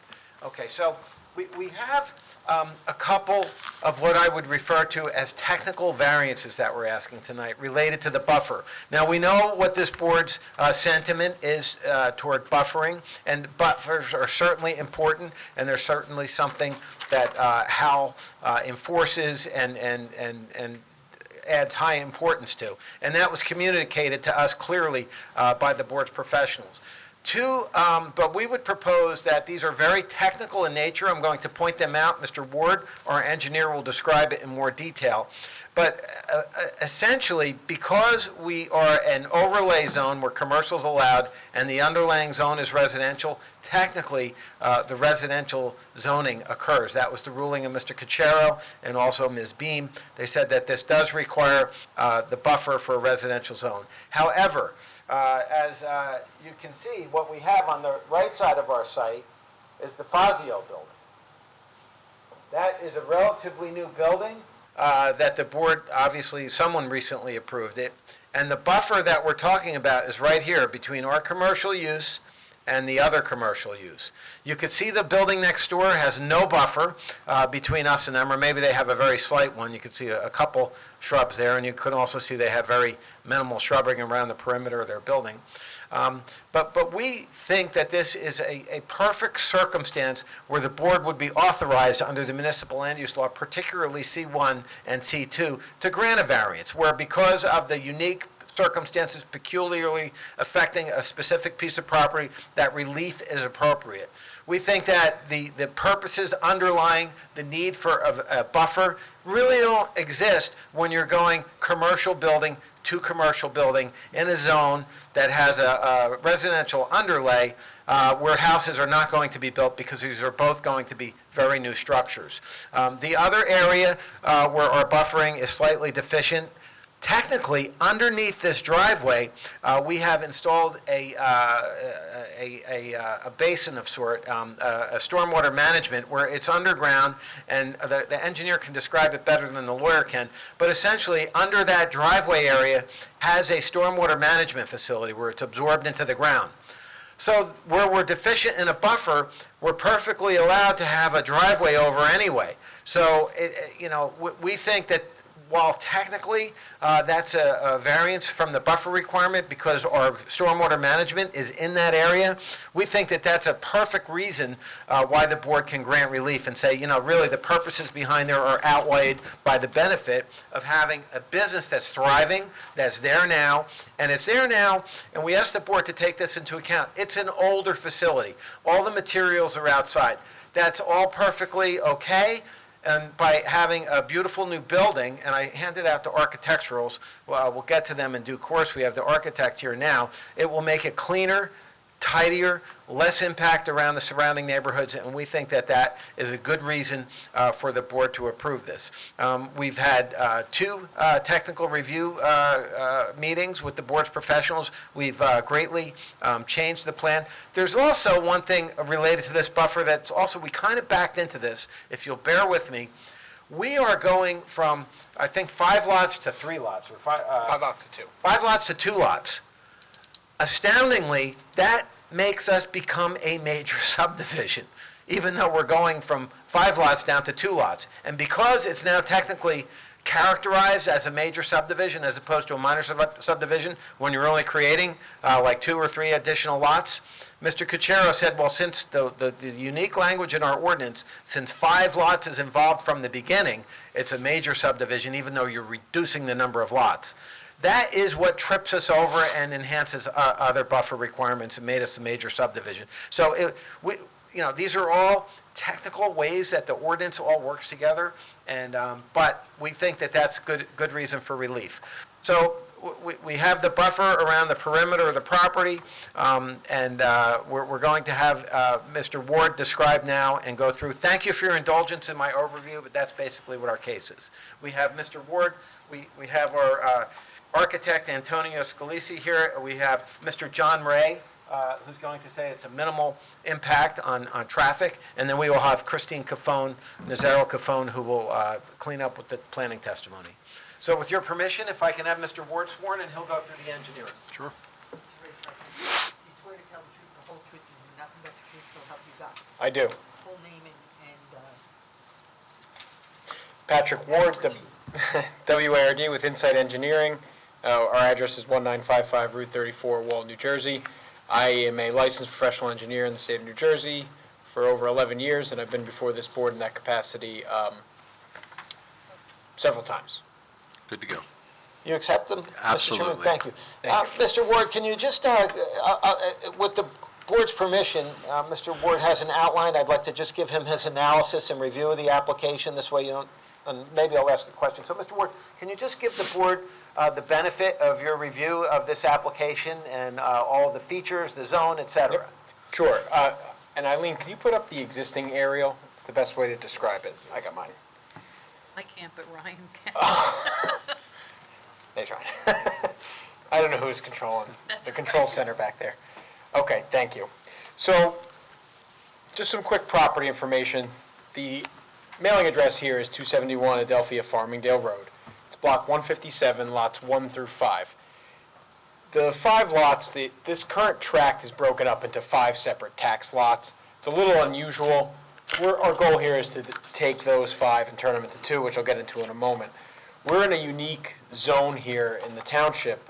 This property and the Fazio tract are the only 2 properties that are in the SED overlay/ARE2 zone. So what that means is we're in an agricultural rural estate 2 zone, but the special economic development overlay permits a variety of uses that are more in line with the SED zone and elsewhere in town. So what we're proposing here, this warehouse-type building, is a permitted use in this very unique property in the middle of town here. So the applicant's here seeking major subdivision approval to take this tract of land and turn it into 2 new proposed lots, which I'll get into in a moment, and propose a new building and accessory improvements on the eastern side of the property. So today, and that's what you see before you is the existing conditions aerial, the tract is 17.49 acres, and as you can see, we have frontage on 2 roads, and they're both county roads. So to the north is Adelphia Farmingdale Road, which is County Route 524, and to the south that sweeps around the property there is Squonkam Yellowbrook, that's County Route 524A. To our east is the Fazio Industrial Building. In our analysis of this property investigation, we found no wetlands nor any flood hazard areas affecting this property. So today, what you can see here on this aerial is the existing Stonequest facility. You can see the outline of the building. It's kind of a multicolored stained roof there, but you can see that. And then there's around the entire perimeter is a bit of a hodgepodge of storage and parking. Storage is for their materials, their stone materials. And you can see off to the west there, my pointer's green, that's really the main parking area. Access is provided by a double driveway off Adelphia Farmingdale Road. And then another really unique part of this property is right north of our building there is a 2-story frame dwelling. That is within the confines of the property. So what are we doing to the existing property to get to where we want to be proposed? The dwelling will be removed and raised. That's a non-conforming structure right now because we have 2 uses on the property. So that dwelling will be completely removed. I'll get into the buffer, how we're providing the perimeter buffer later on, but there are 2 corners of the existing parking and storage areas here, which I'll show a little bit clearer later. We're actually pulling that in several feet to get existing impervious areas outside of what we're proposing as a new buffer around the entire perimeter. The existing remainder of the existing facility is to remain as is. In terms of tree removal, there are 3 coniferous or evergreen trees in this north part of the property that are isolated. Those are proposed to be removed. And then there's some, you can kind of see it here, there's some overgrowth. It's not great quality woods, but it is overgrowth. We're classifying it as woods for the purpose of woodlands management and that ordinance with the town. The rest of the site you can see is like open meadow grass. There are street trees along Squonkam Yellowbrook, not consistently all the way through, but there are street trees starting at the intersection. We're going to work around those and keep those, and that was at the request of the board tree expert, which we typically work with hand in hand to get to her satisfaction. So, Eileen, if you could put up in John's PowerPoint, there's a subdivision plat in there. It is believe it's sheet 3, there you go. So, I'm going to describe to you now what we're doing in terms of the subdivision. So we're proposing two parcels, proposed lot 1.01 and 1.02. 1.01 is on the left, and 1.02 is on the right. And you can kind of see, if you're kind of recalling the aerial, we're proposing the lot lines to work around the existing facility.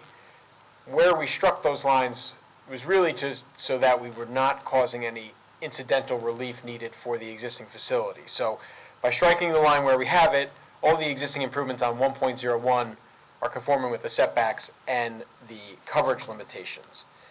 There is one sanitary sewer easement right here. That actually goes to that dwelling I mentioned that's being removed.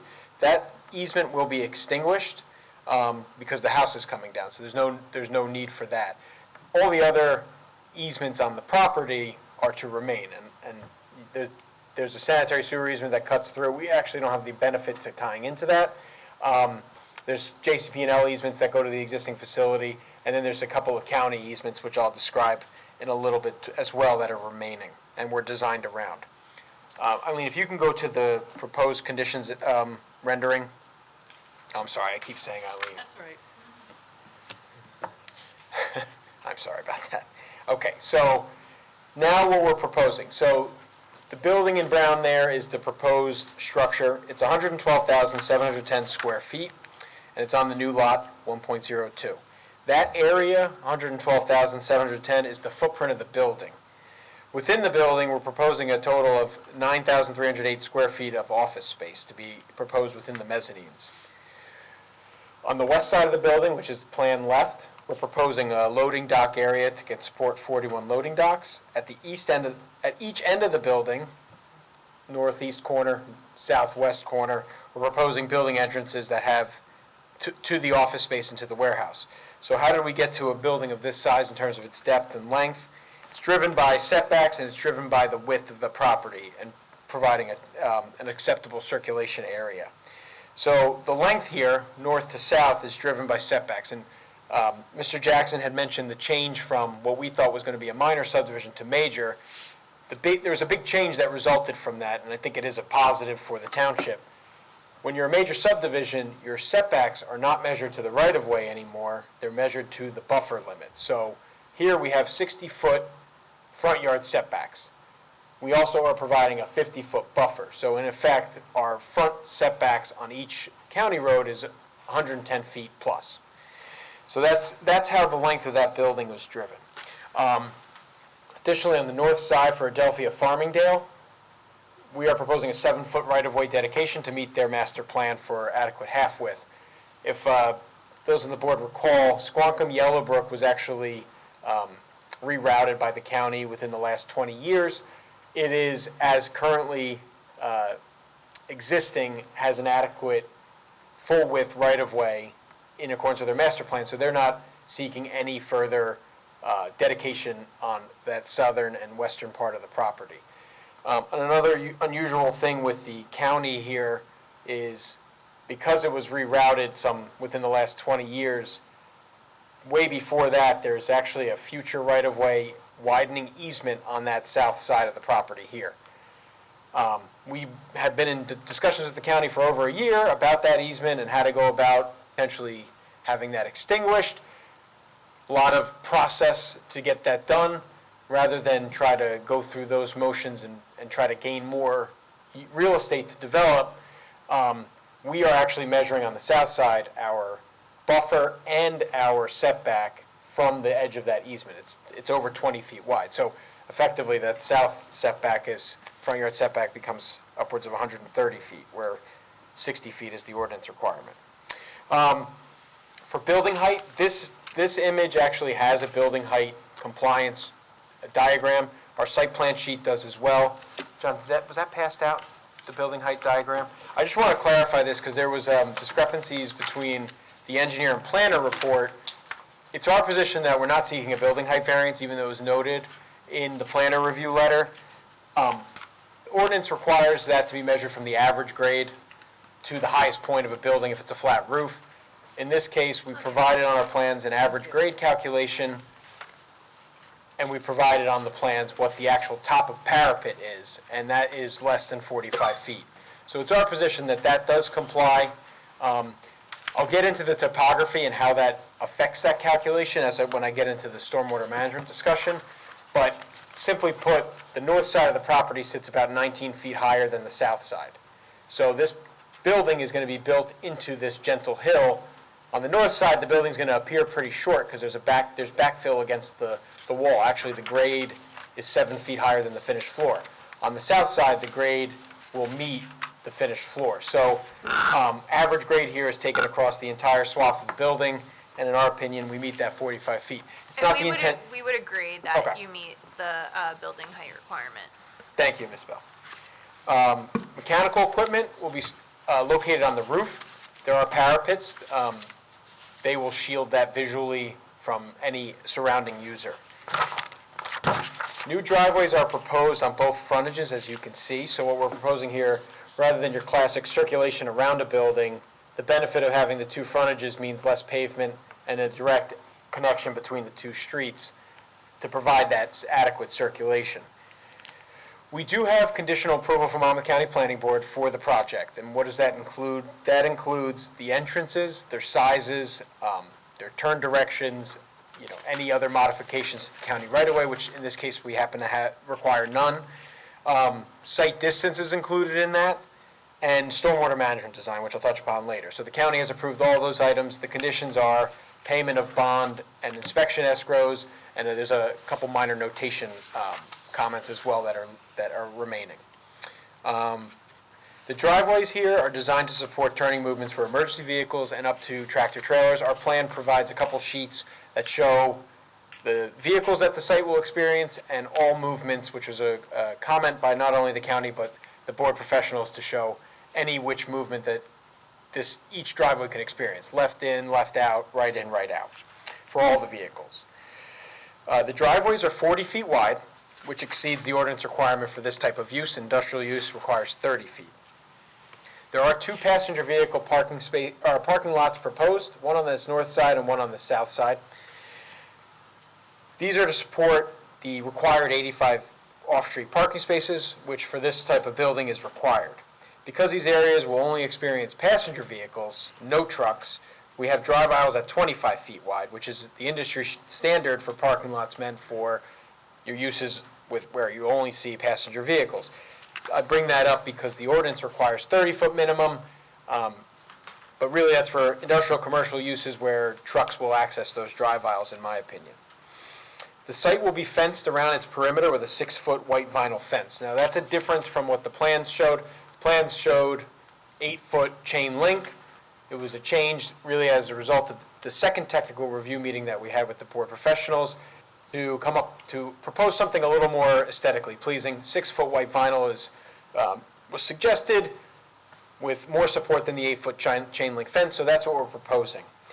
Gates will be provided at each vehicular entrance with adequate off-street space for the vehicle to enter and get off the road, engage the gate to open, and then enter the facility. One minor adjustment that happened within the last 24 hours was we met with the Environmental Commission last night. They had comments. Of course, we snuck that meeting in just before tonight because I didn't have access to those letters until recently, but they were gracious enough to put us on their October 9th agenda. I attended the meeting with them, and we had an open dialogue about their review comments, which we weren't ignoring. I just didn't have a chance to get them. So we met, and we went through everything. One of the big things that was discussed that's really impactful to the site, well, I don't want to say impactful to the site, but site-related, was a comment about how the property today acts, or has the potential to act as a wildlife access corridor, going from north to south. There are bodies of water, not just off the property, but with some distance north and south, so that was a concern that the Environmental Commission raised. We had an open discussion, and one of the suggestions I had made, and I think it was received kindly, we had this perimeter fence going all the way around, all the way to the Fazio property line, the east. What we want to do now is provide that fence 25 feet to the west of that property line. What that does is it allows for open space to direct, wildlife or person could walk right through there. Person would be trespassing, wildlife would not. But to walk directly between the roads.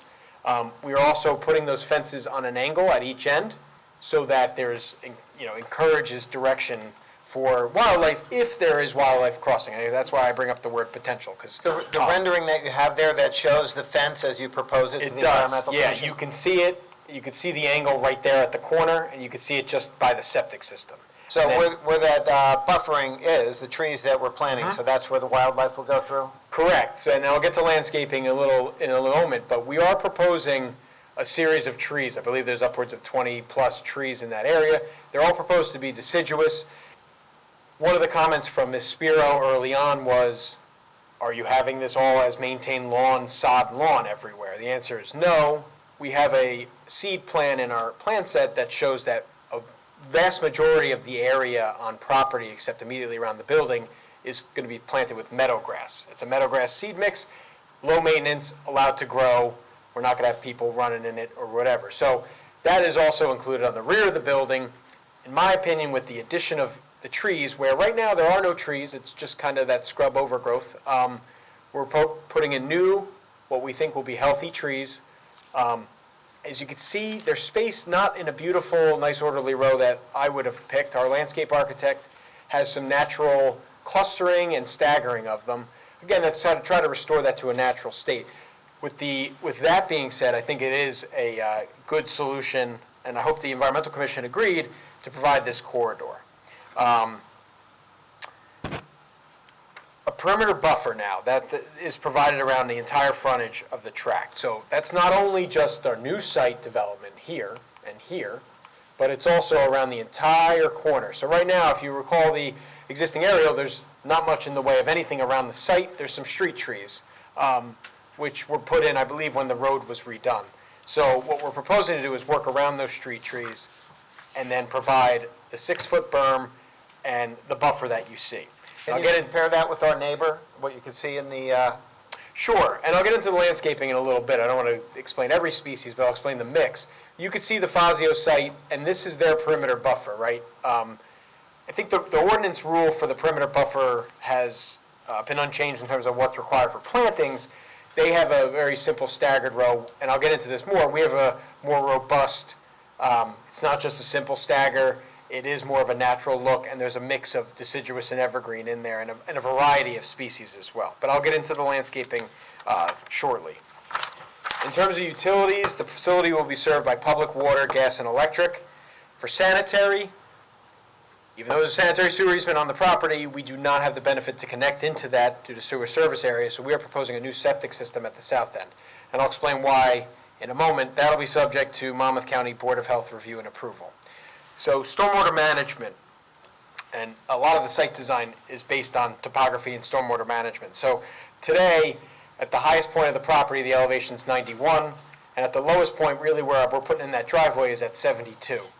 When you drive by the property, you don't really get this, you don't really feel the 20-foot drop, but the topography says that's what it is, and we have to work through that with not only the building design, but also for stormwater and then the septic. So the septic is located on the low part of the building. That's because we have to make the run for sanitary sewer connection to that septic system all the way down.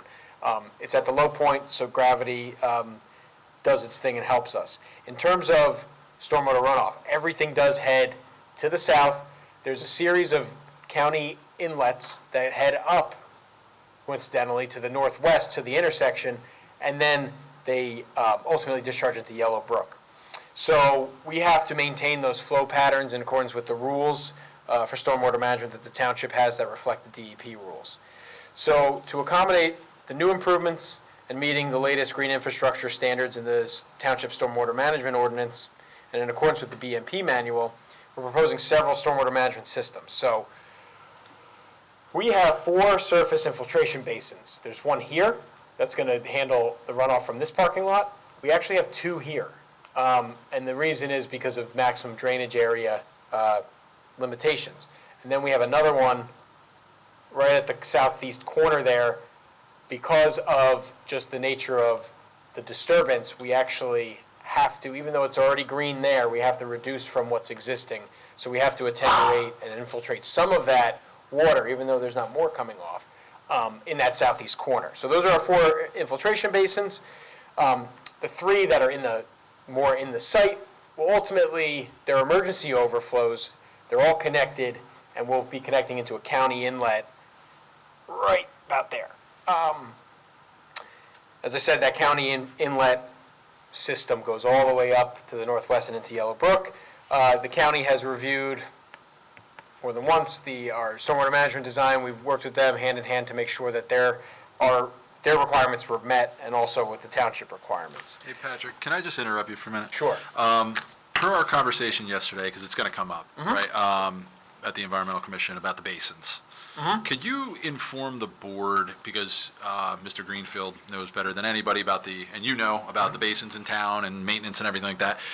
Mention what you discussed at the board about potential, the township taking some initiative, I guess. So, yeah, it's, and I might want to defer this to the board professionals as well, but in my experience, and this is more of a recent thing, the state of New Jersey is pushing more, I guess maybe empowering might be the right word, the municipalities to enforce the maintenance of the systems. So historically, that's always been a bugaboo, right? You put them in day one and you don't really take care of them. Especially these basins, they do need to be maintained to make sure they infiltrate properly. So we've had circumstances where municipalities, and I'm not speaking to Howell specifically, but other municipalities where their municipal engineer is enforcing, we'll say a townhouse community. Well, why aren't you inspecting this every year? And there's actually an enforcement mechanism, so they'll actually take them to court. They'll cite them. And so that kind of spurs that to happen, so they'll have to hire someone to inspect. And if the inspection yields, hey, this needs to be maintained, there's your mechanism to maintain it, rather than just, the owner of the property just kind of ignoring it and putting their head in the sand, figuratively. No, thanks for sharing that. Yeah, so I think it's trending that way. I don't know how much teeth, the municipalities can have besides taking them to, issuing a citation. I know he doesn't want to deal with it anymore. And levying fines, I think, so. Yeah, okay. Right, no, it's a great point. I mean, we have a maintenance manual that the county reviewed ad nauseum, and then the township also will have on file. Again, how far can that go with making someone do something is tough, but it's on record, at least then there is something to lean on from the township side of you have to follow this. Right, thanks. Yeah, no, I appreciate that. It will be recorded, yeah, so it's a deed notice as well, yeah, absolutely. So the stormwater management design meets township and county requirements for runoff quantity reduction, water quality, and groundwater recharge. And again, Monmouth County has reviewed this and their connection as well to their infrastructure.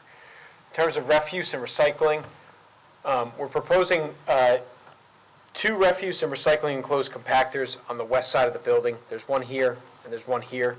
Rather than your classic trash enclosure, this will work with the site and with the way the building is arranged, and is not uncommon for buildings with loading docks on a certain side.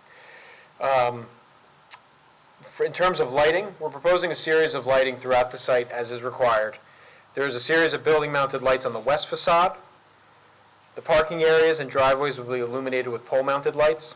There are no site lights proposed on the north side, the south side, or the east side of the building. All of our lighting fixtures are LED and dark sky compliant. And you will note that in the review letters, we do not meet the strict requirements of the lighting ordinance, which is typically a challenge, in my opinion.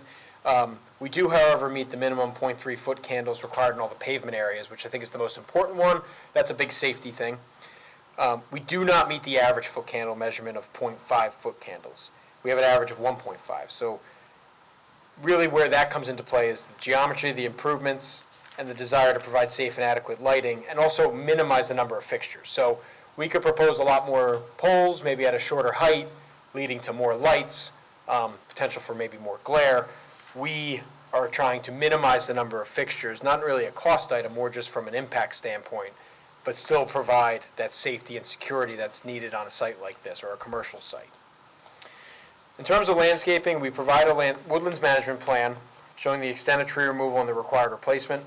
Our goal is to preserve the existing trees along the Squonkam Yellowbrook frontage while supplementing them with our perimeter buffer plantings. The perimeter buffer will include the required berming, fencing, and the variety of plantings. The buffer will have a mix of evergreen trees and deciduous trees intended to ultimately provide a full screen on site and shade. We are proposing landscaping, as you can see, throughout the site. We're proposing landscaping to separate aesthetically the two buildings. We're proposing your typical parking lot landscaping. We have the islands will be landscaped, the entrances will be landscaped, some of the headlights will be screened. We have perimeter trees around the parking lot to provide some shade. We do have some foundation plantings at the building entrances. We also provide some screening at each end of the loading dock area.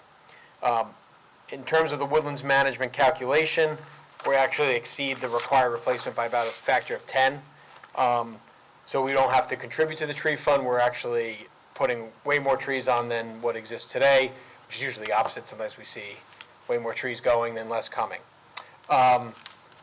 New deciduous trees are proposed on the east side of the building, as I mentioned, spaced in a natural manner that will supplement that wildlife access corridor that we discussed with the Environmental Commission last night. And as typical, we're happy to continue to work with the board's tree expert to finalize landscaping, finalize tree save, particularly around that perimeter, as much as possible. One other note that was mentioned in the review letter was landscaping at the base of the signs. That was something that wasn't provided adequately in accordance with the ordinance. We're happy to agree to not request any relief for that. We'll landscape the bases of the signs to Ms. Spiro's satisfaction as a condition of approval if the board is so willing. We are proposing 2 freestanding ground signs, one at each entrance, north and south. These are intended as really road wayfinding signage, so we feel 2 is appropriate here with the 2 frontages. There will be no building facade signage. The signs are intended to comply fully with the ordinance, including in terms of area and setback. So we're not here seeking any setback relief. I know that was noted in the letters for the signage. We'll work with the board professionals to make sure we meet that minimum 20 feet wherever that 20 feet is measured from. But there is no desire to request a sign setback variance. So John, that's my, All right, so, that's the engineering Mr. director. Chairman, with your permission, if I could just go through the review letters with the engineer, and I'll try to expedite that. Yeah, go ahead, John, sorry. Thank you. Have you had an opportunity to look at the August 20th, 2024 letter from the planner?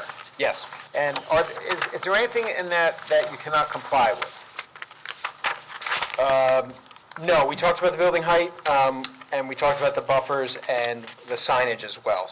And one other thing that was noted, and it actually was correctly noted, was we do show a stretch of curb in the buffer on the south parking lot. That's more an error. We're not seeking to put a curb. It's only the curb.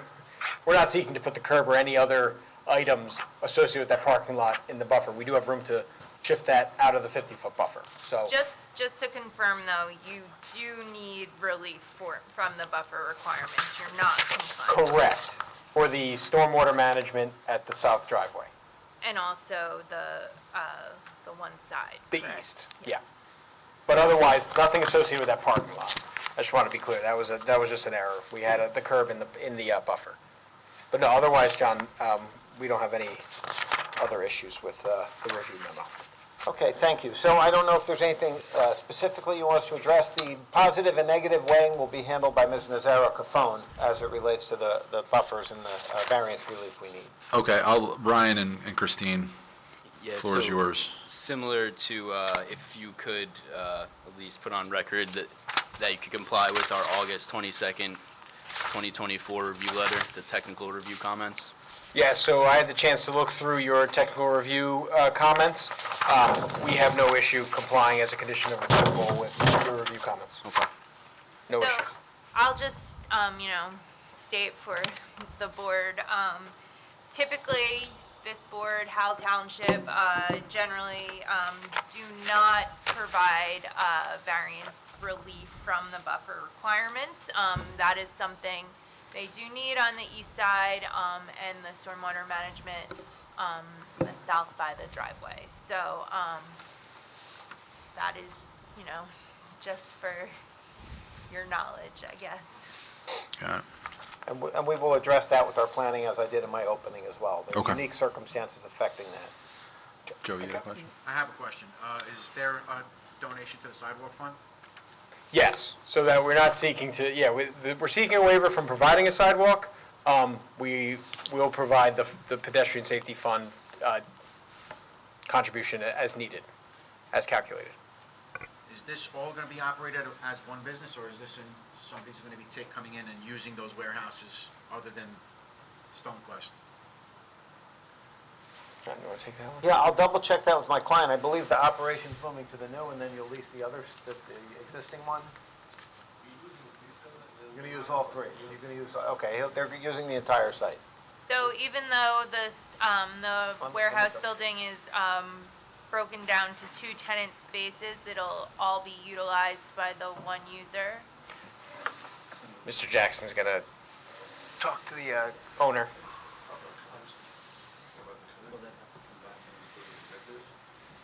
Yes, they will be on 2 different sites, but we expect to, my client expects to use the entire parcel. So the existing piece right now, is that gonna, will you have access to the new piece from the existing piece? That's Mr. No. Ward's question. It's cut off? It's not- Yeah, there's no circulation for vehicles in between. I mean, the driveways are right next to each other, but no, there's no internal circulation between. It doesn't quite work with the existing facility, because they don't really have access all the way around the building. So if you were to manufacture material on the property, we'll have to go out onto the road and then around to put it in the showroom and the warehouses on the property on the road. Yeah, and they have their fabrication right now is in the building on the left. So in my discussions with the applicant, they would store the raw, I'll call it the raw, in the warehouse. If they had an order to fabricate, they'd pull it from there in one of their box trucks. Yes, they'd go out into the county right of way and then pull in and then bring it to the appropriate door on the west. Which leads me to my next question. So you're taking the 5 and you're breaking it into 2, but why not just make it one giant parcel? I believe, I don't know this off the top of my head. I don't know if we're permitted more than one principal structure in that zone. So it would be a use variance. If to have 2 buildings on one property, like in this particular zone, it would be a use variance, so we wouldn't be in front of this board. That would be a D variance. And, this is what my client's hopes are, to use this as one site. That's what their plan is. However, they would be on separate parcels, and we would not preclude having a separate user. It's set up that way, but right now... really can't be utilized as one site if you have to exit to Right. go back in. Right, well, one owner operator, but... So my question is then what, the existing driveway that goes to StoneQuest right now, off of Adelphia Farmingdale Road. I know you guys want to keep it separate, Right. okay, but,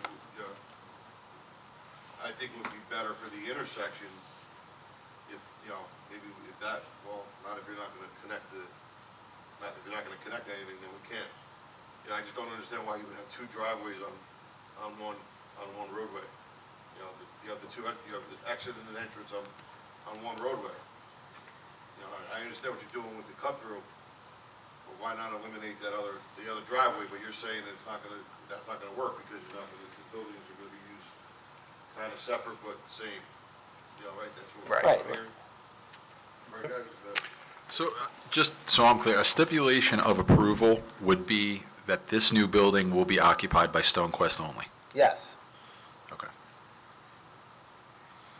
I have one question. Are you anticipating a large increase of truck traffic be due to the large amount of loading docks you guys are going to build? Well, they're hopeful that the business will grow, but our traffic expert, Mr. Ray, the traffic counts are based on the square footage of the building, et cetera, and he will address that so that the board can be satisfied that regardless of what the operation is and what the promises are, the building itself, how it meets the ITE standards based upon the square footage of the building, so no matter what, it's all a derivative of the square footage of the building, essentially. Mr. Ray will explain that better than I can. Okay. And he's going to be our next witness. If you've agreed that only StoneQuest will occupy the site, why are there 2 tenant spaces in the warehouse? like I said, that's set up that way as a means of, for the future. You're making an investment like this, and if business doesn't work out, no business stays in business forever. Mr. Morchek is, not going to live forever. None of us are. If it's a more valuable building when it's set up for two potential users. Then that changes traffic. So whatever testimony you're gonna give today for traffic, Mr. Ray will address that. It will have a minimal impact on the traffic because it's still the same square footage in the warehouse. That's my understanding, but the traffic engineer will address that. Right, and if you've agreed that the entire site will only be occupied by one user, if you chose to have another tenant, you would need to come back to We could get agree to that. condition So that the board could analyze it and assess it in the context of whoever that new user was so that you could be satisfied. So the board can't force a particular property to be occupied and operated by the same person forever. So, but if you but the traffic study- invite a different tenant, it could change parking requirements, it could change. Yes, it traffic. could. That's why we'd have to come back for further review. And Mr. Ray will address that. built, it would be already built anyway, so any improvements to the existing driveway of Stone West right now? No, and the county was analyzed that as well, because they took jurisdiction of the subdivision as well. So no, they didn't require any changes to it. Okay, no curbing, nothing? No, I was hoping they wouldn't ask for curb around the entire thing, and they didn't. No, I meant just at the, Oh, at the driveway? No, they didn't ask specifically for that.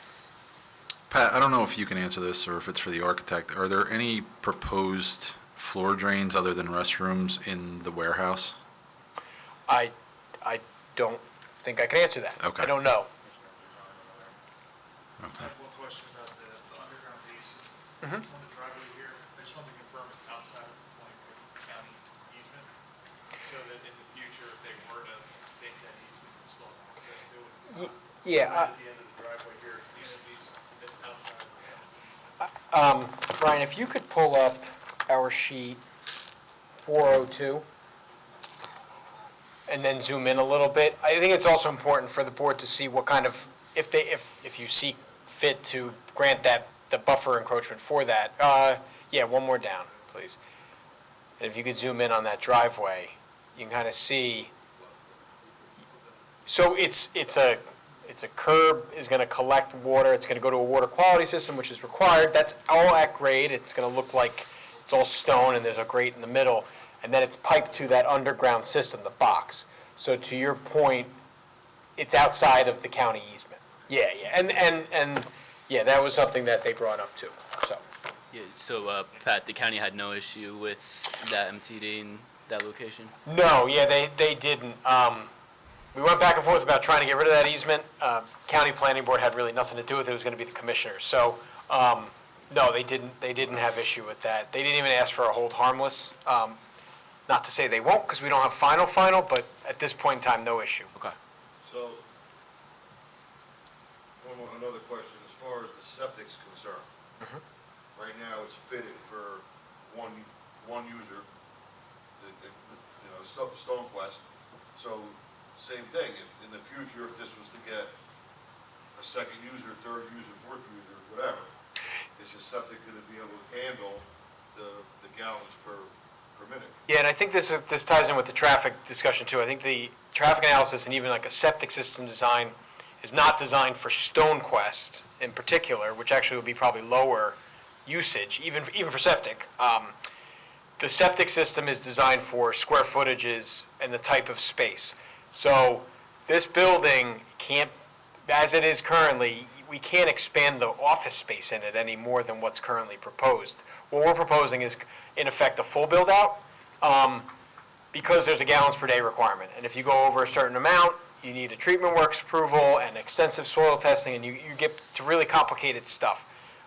We're trying to keep it at the local health department, so you have a limitation on size of the square foot of office, and then the number of employees in the warehouse. So there's a warehouse we had done in Howell that's finally getting to the point of the finale, where the health department did approve it for that threshold, And, the question's been asked to me about 16 times, can we add more office space? And the answer is no, because your limitation is actually at the County Board of Health, surprisingly, rather than like the Planning Board. The Planning Board approved more. I think up to 10% office space on a building that size, we have to actually limit it to about half of that. So we're going to do the same limitation, and that'll limit the occupancy as well. I guess there would have to be a limitation on the number of employees then to Yes. meet that. Okay. So it would be X square feet plus X number of warehouse employees. And I guess because it's got an underlying AR2 on both these two properties and then Fazia next door, potentially in the future, someone were to purchase that property and subdivide it into homes, that's where the buffer comes into play? Well, no, so, a buffer is required on all, major subdivisions and all site plan approvals, for anything buffering a residential property or a residential zone. And because all of the surrounding properties are in a residential zone, the buffer is required. And they're not meeting that buffer requirement. That's only between us and the Fazio building, and then on the stormwater that you can see right there, that's actually under the driveway. Anybody else? All right, Mr. Jackson. Thank you. With your permission, if I could call Mr. John Ray, our traffic consultant? Sure. Thank you, guys. Thanks, Pat. And I did not go through all the other letters, I'm sorry. You asked me, we have environmental, which Mr. Ward addressed, et cetera. So if the board's satisfied that the testimony covers that and we can abide by all those. I think I'm.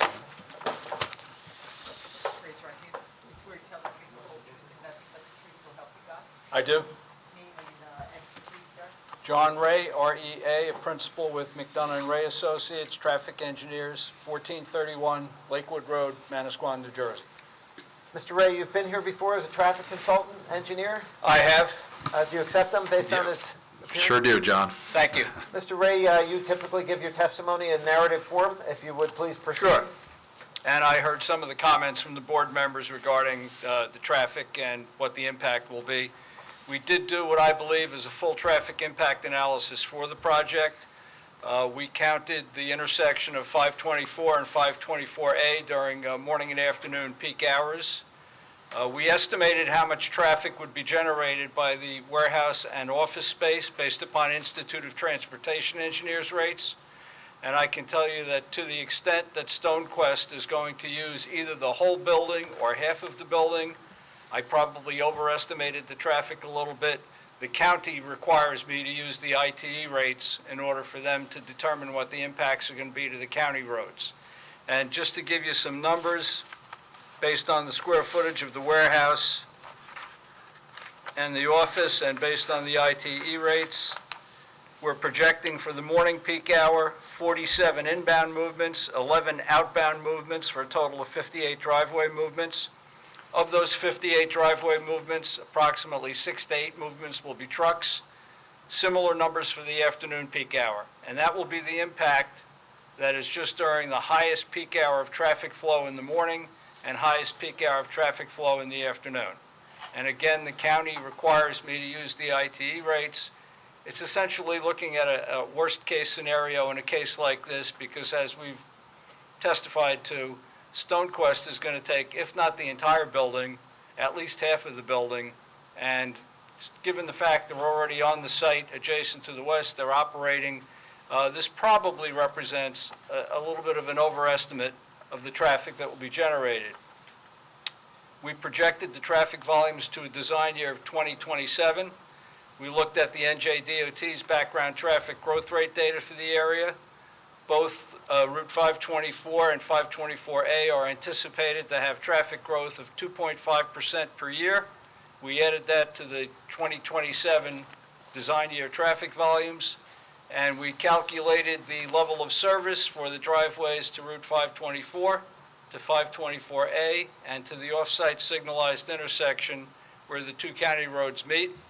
All of the movements during the 2027 design year for both the morning peak hour and afternoon peak hour will operate at level of service B, which is well within accepted traffic engineering parameters. With respect to the site plan itself, I know Pat has gone over it in detail.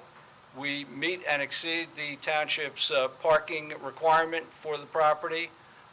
2 separate parking lots have been proposed. Both of them are close to the doors that go into the building so that the employees have quick and easy access into the building. And I believe the site plan has been prepared in accordance with proper traffic engineering principles. So on balance, from a traffic perspective, this project will operate compatibly with future traffic conditions in the area. The levels of service at the site driveways will be good, and the impact to the off-site intersection to the traffic signal, there'll be an impact for sure, but it won't be significant, and it will still operate at a very good B level of service during peak hours. Did you take into consideration or estimate even the amount of trips back and forth between the 2 sites, since both are operated by StoneQuest, going Yeah. from the one site to the other?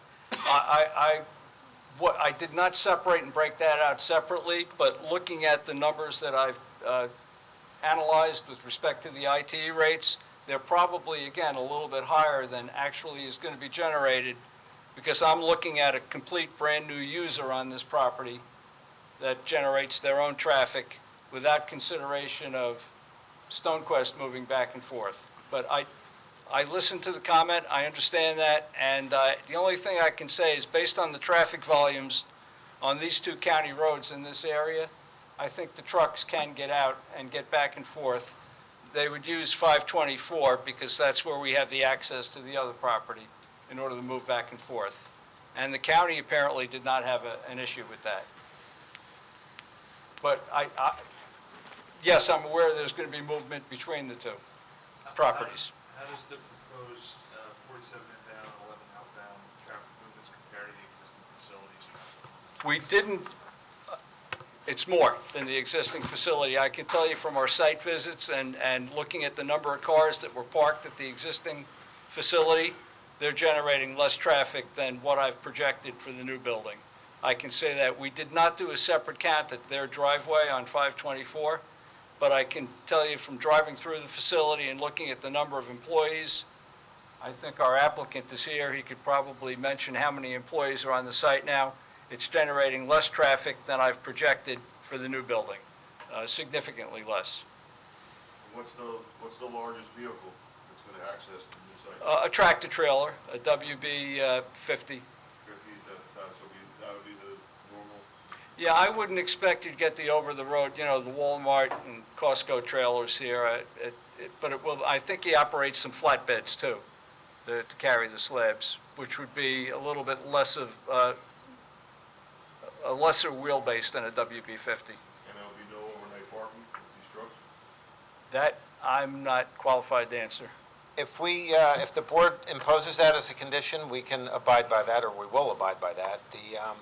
Sometimes with deliveries, if a trucker's coming from across the country and they get there at 3 in the morning. Well, you don't have the circuit, it's just that you don't have, obviously the truck backs into the bay. Right. Okay, it's backed in. Right. But you don't have the circulation there to leave it out in the driveway, so, that's what I mean. So that's. That would be more for John Ray than for me.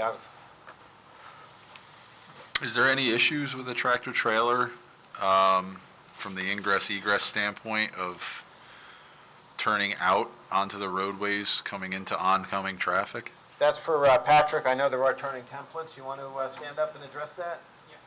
Yeah, we went over that with the county, and Pat can answer it, but the county's approved it.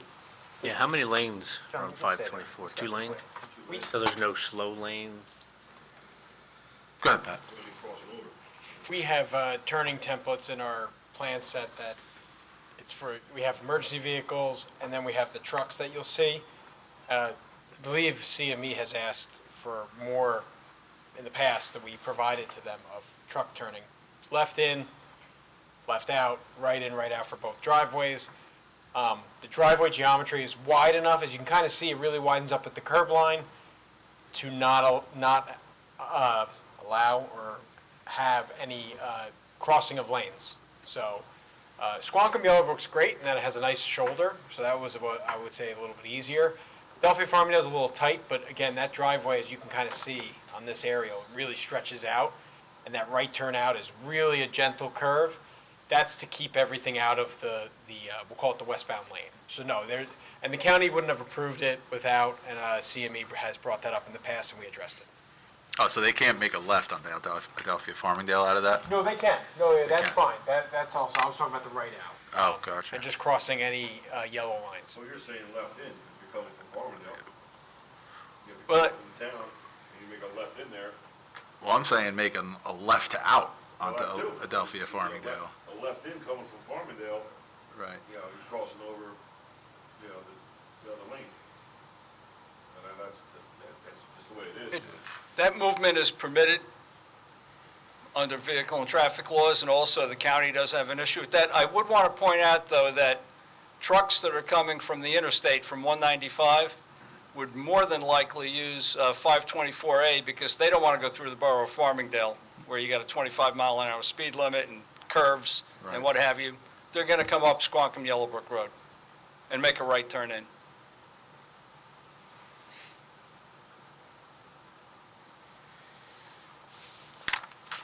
Okay. Anybody else? Any questions? I don't think we really have anybody from the public, so I'll open it up to, For that other job. well, I was going to do it all at the end. Yeah. And I Yeah. have a question for him. Yeah, of course. Oh, For that guy. oh, well, I'll just do it all at the end Okay. because I think, Oh, Patrick Ward? Yeah, but we're going to get him later. I'm sorry? We're going to get him later when we open to the public. yeah, John, we're just going to do the questions Oh, and comments and everything at the end, Sure, so. of course. Ryan, Christine, you guys okay? Yeah, I'm good. Thank you. Thanks, John.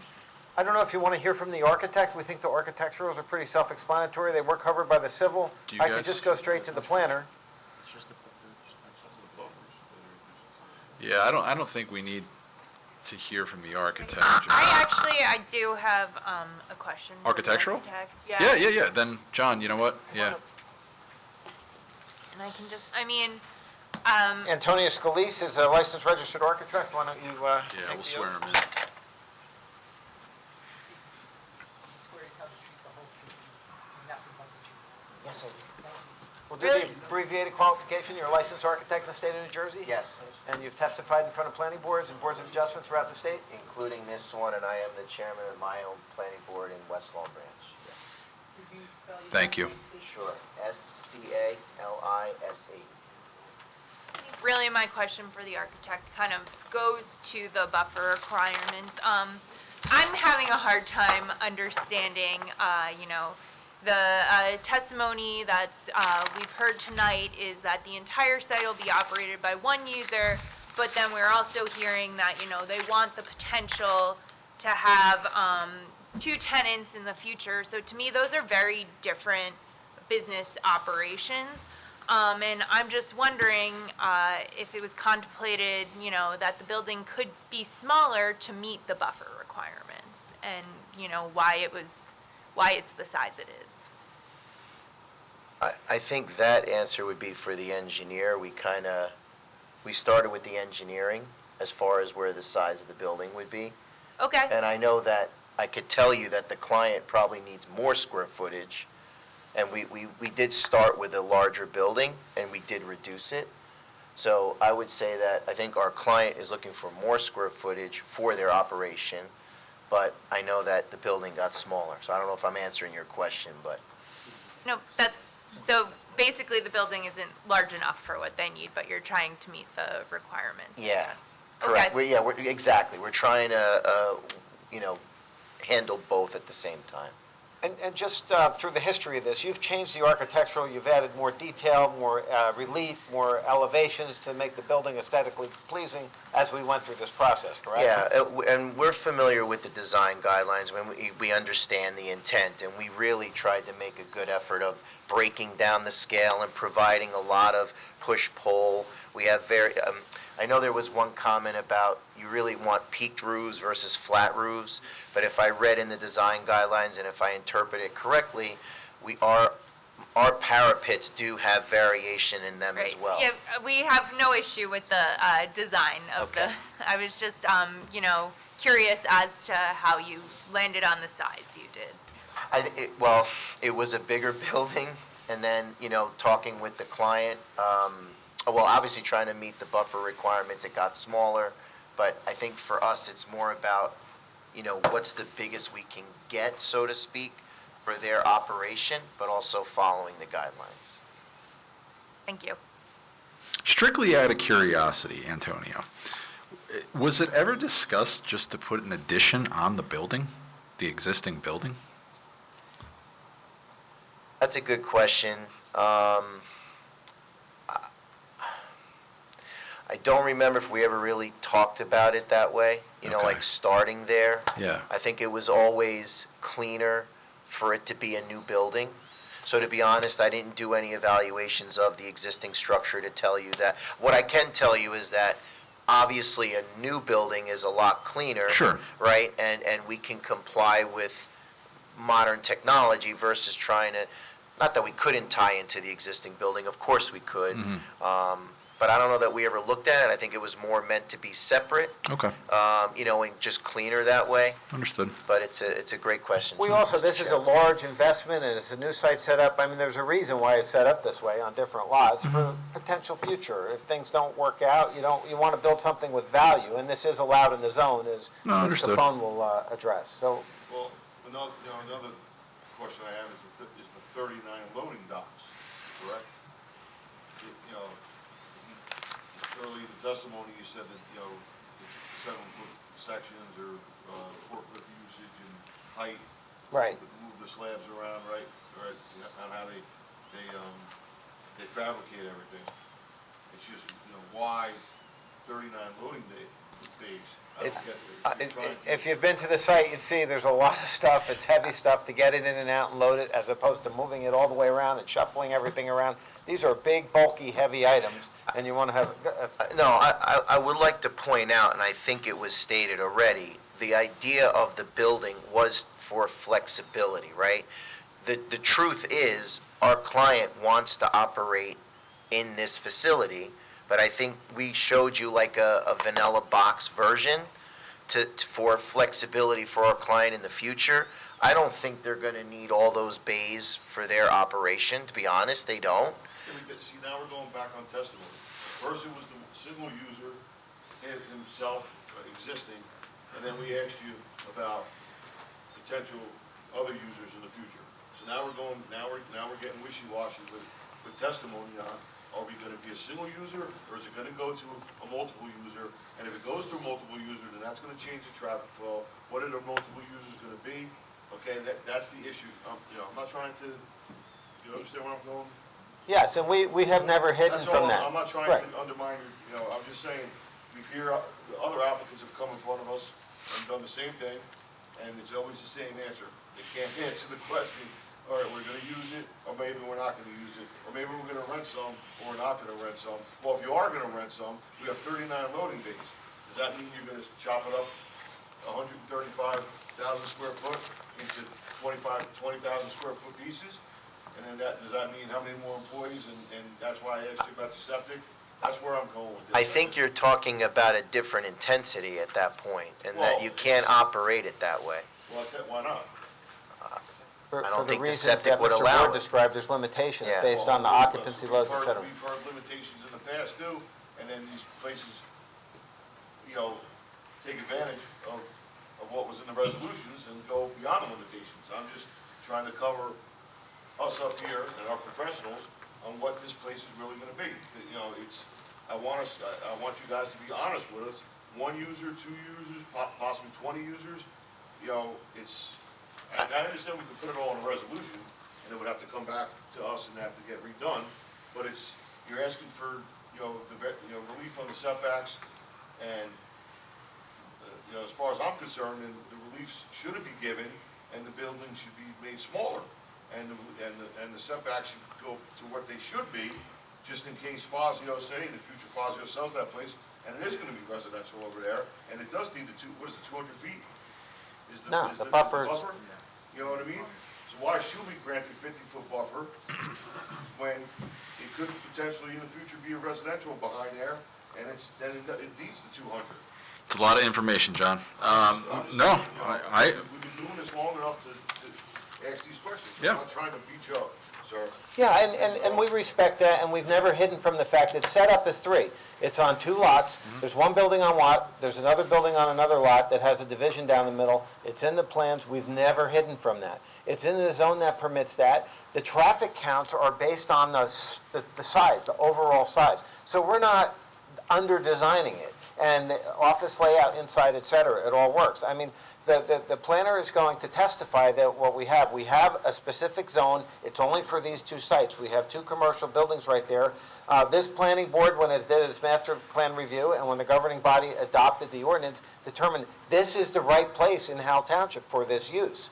And we think that the buffer, can the Fazio building be knocked down? What is the likelihood that that's going to occur in any of our lifetimes? That's a brand new, beautiful building, and Well, this overlay was done back yeah. in what, 2013? yeah, So that's a lifetime ago. and it stood the test of time since then. As far as It's still what the rules are. As far as the overlay was done, a lot has changed since 2013 too, so. Just one question, Antonio. Are there floor drains? I asked that before. Yeah, no, there are none. None in the warehouse? So, no, I talked to the. Other than restrooms, if you want to do that? Exactly, Okay, other gotcha. than that, Okay. there would be no floor drains, Cool. correct. Anybody else have any questions for Antonio? All right. Thank you, sir. Thank you. Appreciate it. Mr. Jackson, just Christine Cafone? Yes. Okay. I'm right here. You're right here?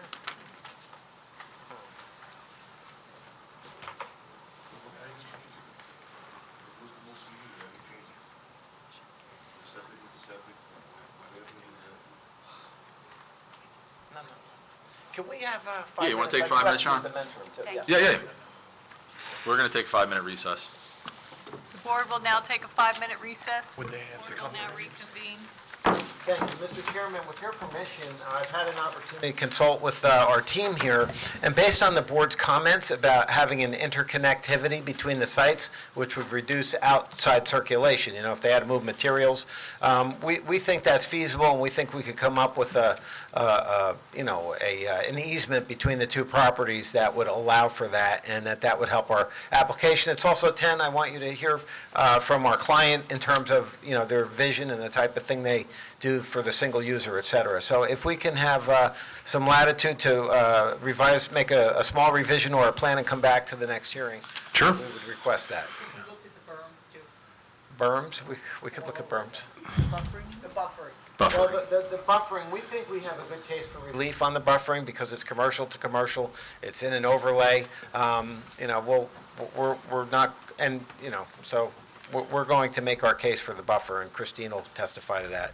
I think if you're looking at the site overall and the circulation, it might make sense to also look at how you could better comply with the buffering requirements. We're hopeful that the board will accept the testimony that between two commercial uses, that it's an appropriate case for a C1 variance on the buffer. But we'll take that into under Yeah. advisement, and we'll address that. I would take that under advisement. Thank you.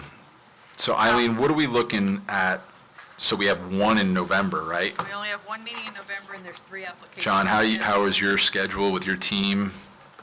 And how much time do you need? I have just, We have one in November and 2 December. December would be better. all right, December 5th has 1 application scheduled, December 19th right now has nothing. So you're either the first week of December or the third week of December. Take your Christmas shopping into account. December 5th? December 5th, I don't have the, can we do the 5th? December 5th? December 5th, Mr. Chairman. Eileen, December 5th? Okay. But you're gonna bring them back up to do open to the public. right? Yes, yeah, so everybody can come back if there is anybody from the public has questions for everybody. Thank you. And we request that they have an announcement so that we don't need to renotice. Yeah, can we do that? Yes, right, we're gonna announce. But Mr. Chair, can I ask Mr. Ward, Patrick? Mr. Ward something? Yeah. Sure. So, earlier we heard testimony, or maybe it was John's opening statement about items outside and using, having the stone, et cetera, outside if they want to move that stuff inside. So is there gonna be any outdoor storage anymore, or are we eliminating that? And by the way, is that permitted, outdoor storage? I think it has to be completely screened. Okay, no, we're not proposing any outdoor storage. With where any of the new improvements are, there's no room for outdoor storage materials. Okay, so that's okay to have that as a condition of approval, that everything be moved inside? No fabrication outside and no storage outside? They got storage right now. I just want to make sure. Well, 'cause we'll address that stipulation when we come back. Okay. Yeah, I just so wanna I'm make sure. gonna make a note and we'll cover it at the next. Yeah, we'll address that when we come back. Okay. As a geologist by trade, you got to take care of that stuff, you know? That's some precious rock, so. But, okay, thank you, Mr. Jackson. Thank you. You want to make an announcement? Yes, could you make an announcement, Counselor? Yes. Thanks. So for any member of the public, though I don't think there is any members of the public, but for any member of the public who are announcing that this matter will be carried with no further notice, the next hearing will be on December 5th, 2024, starting at 7 o'clock p.m. at this same location. All the experts who testified will be back at that time for public questioning. Great, thank you. Christine, do you have any master plan updates or anything? No master plan update. Okay, thank you. No reason to go into executive session. All right, so I will entertain a motion to adjourn. Motion to adjourn. Have a second? Thank you. Thank you. Have a good night. You too, thanks. All right, guys. I would keep-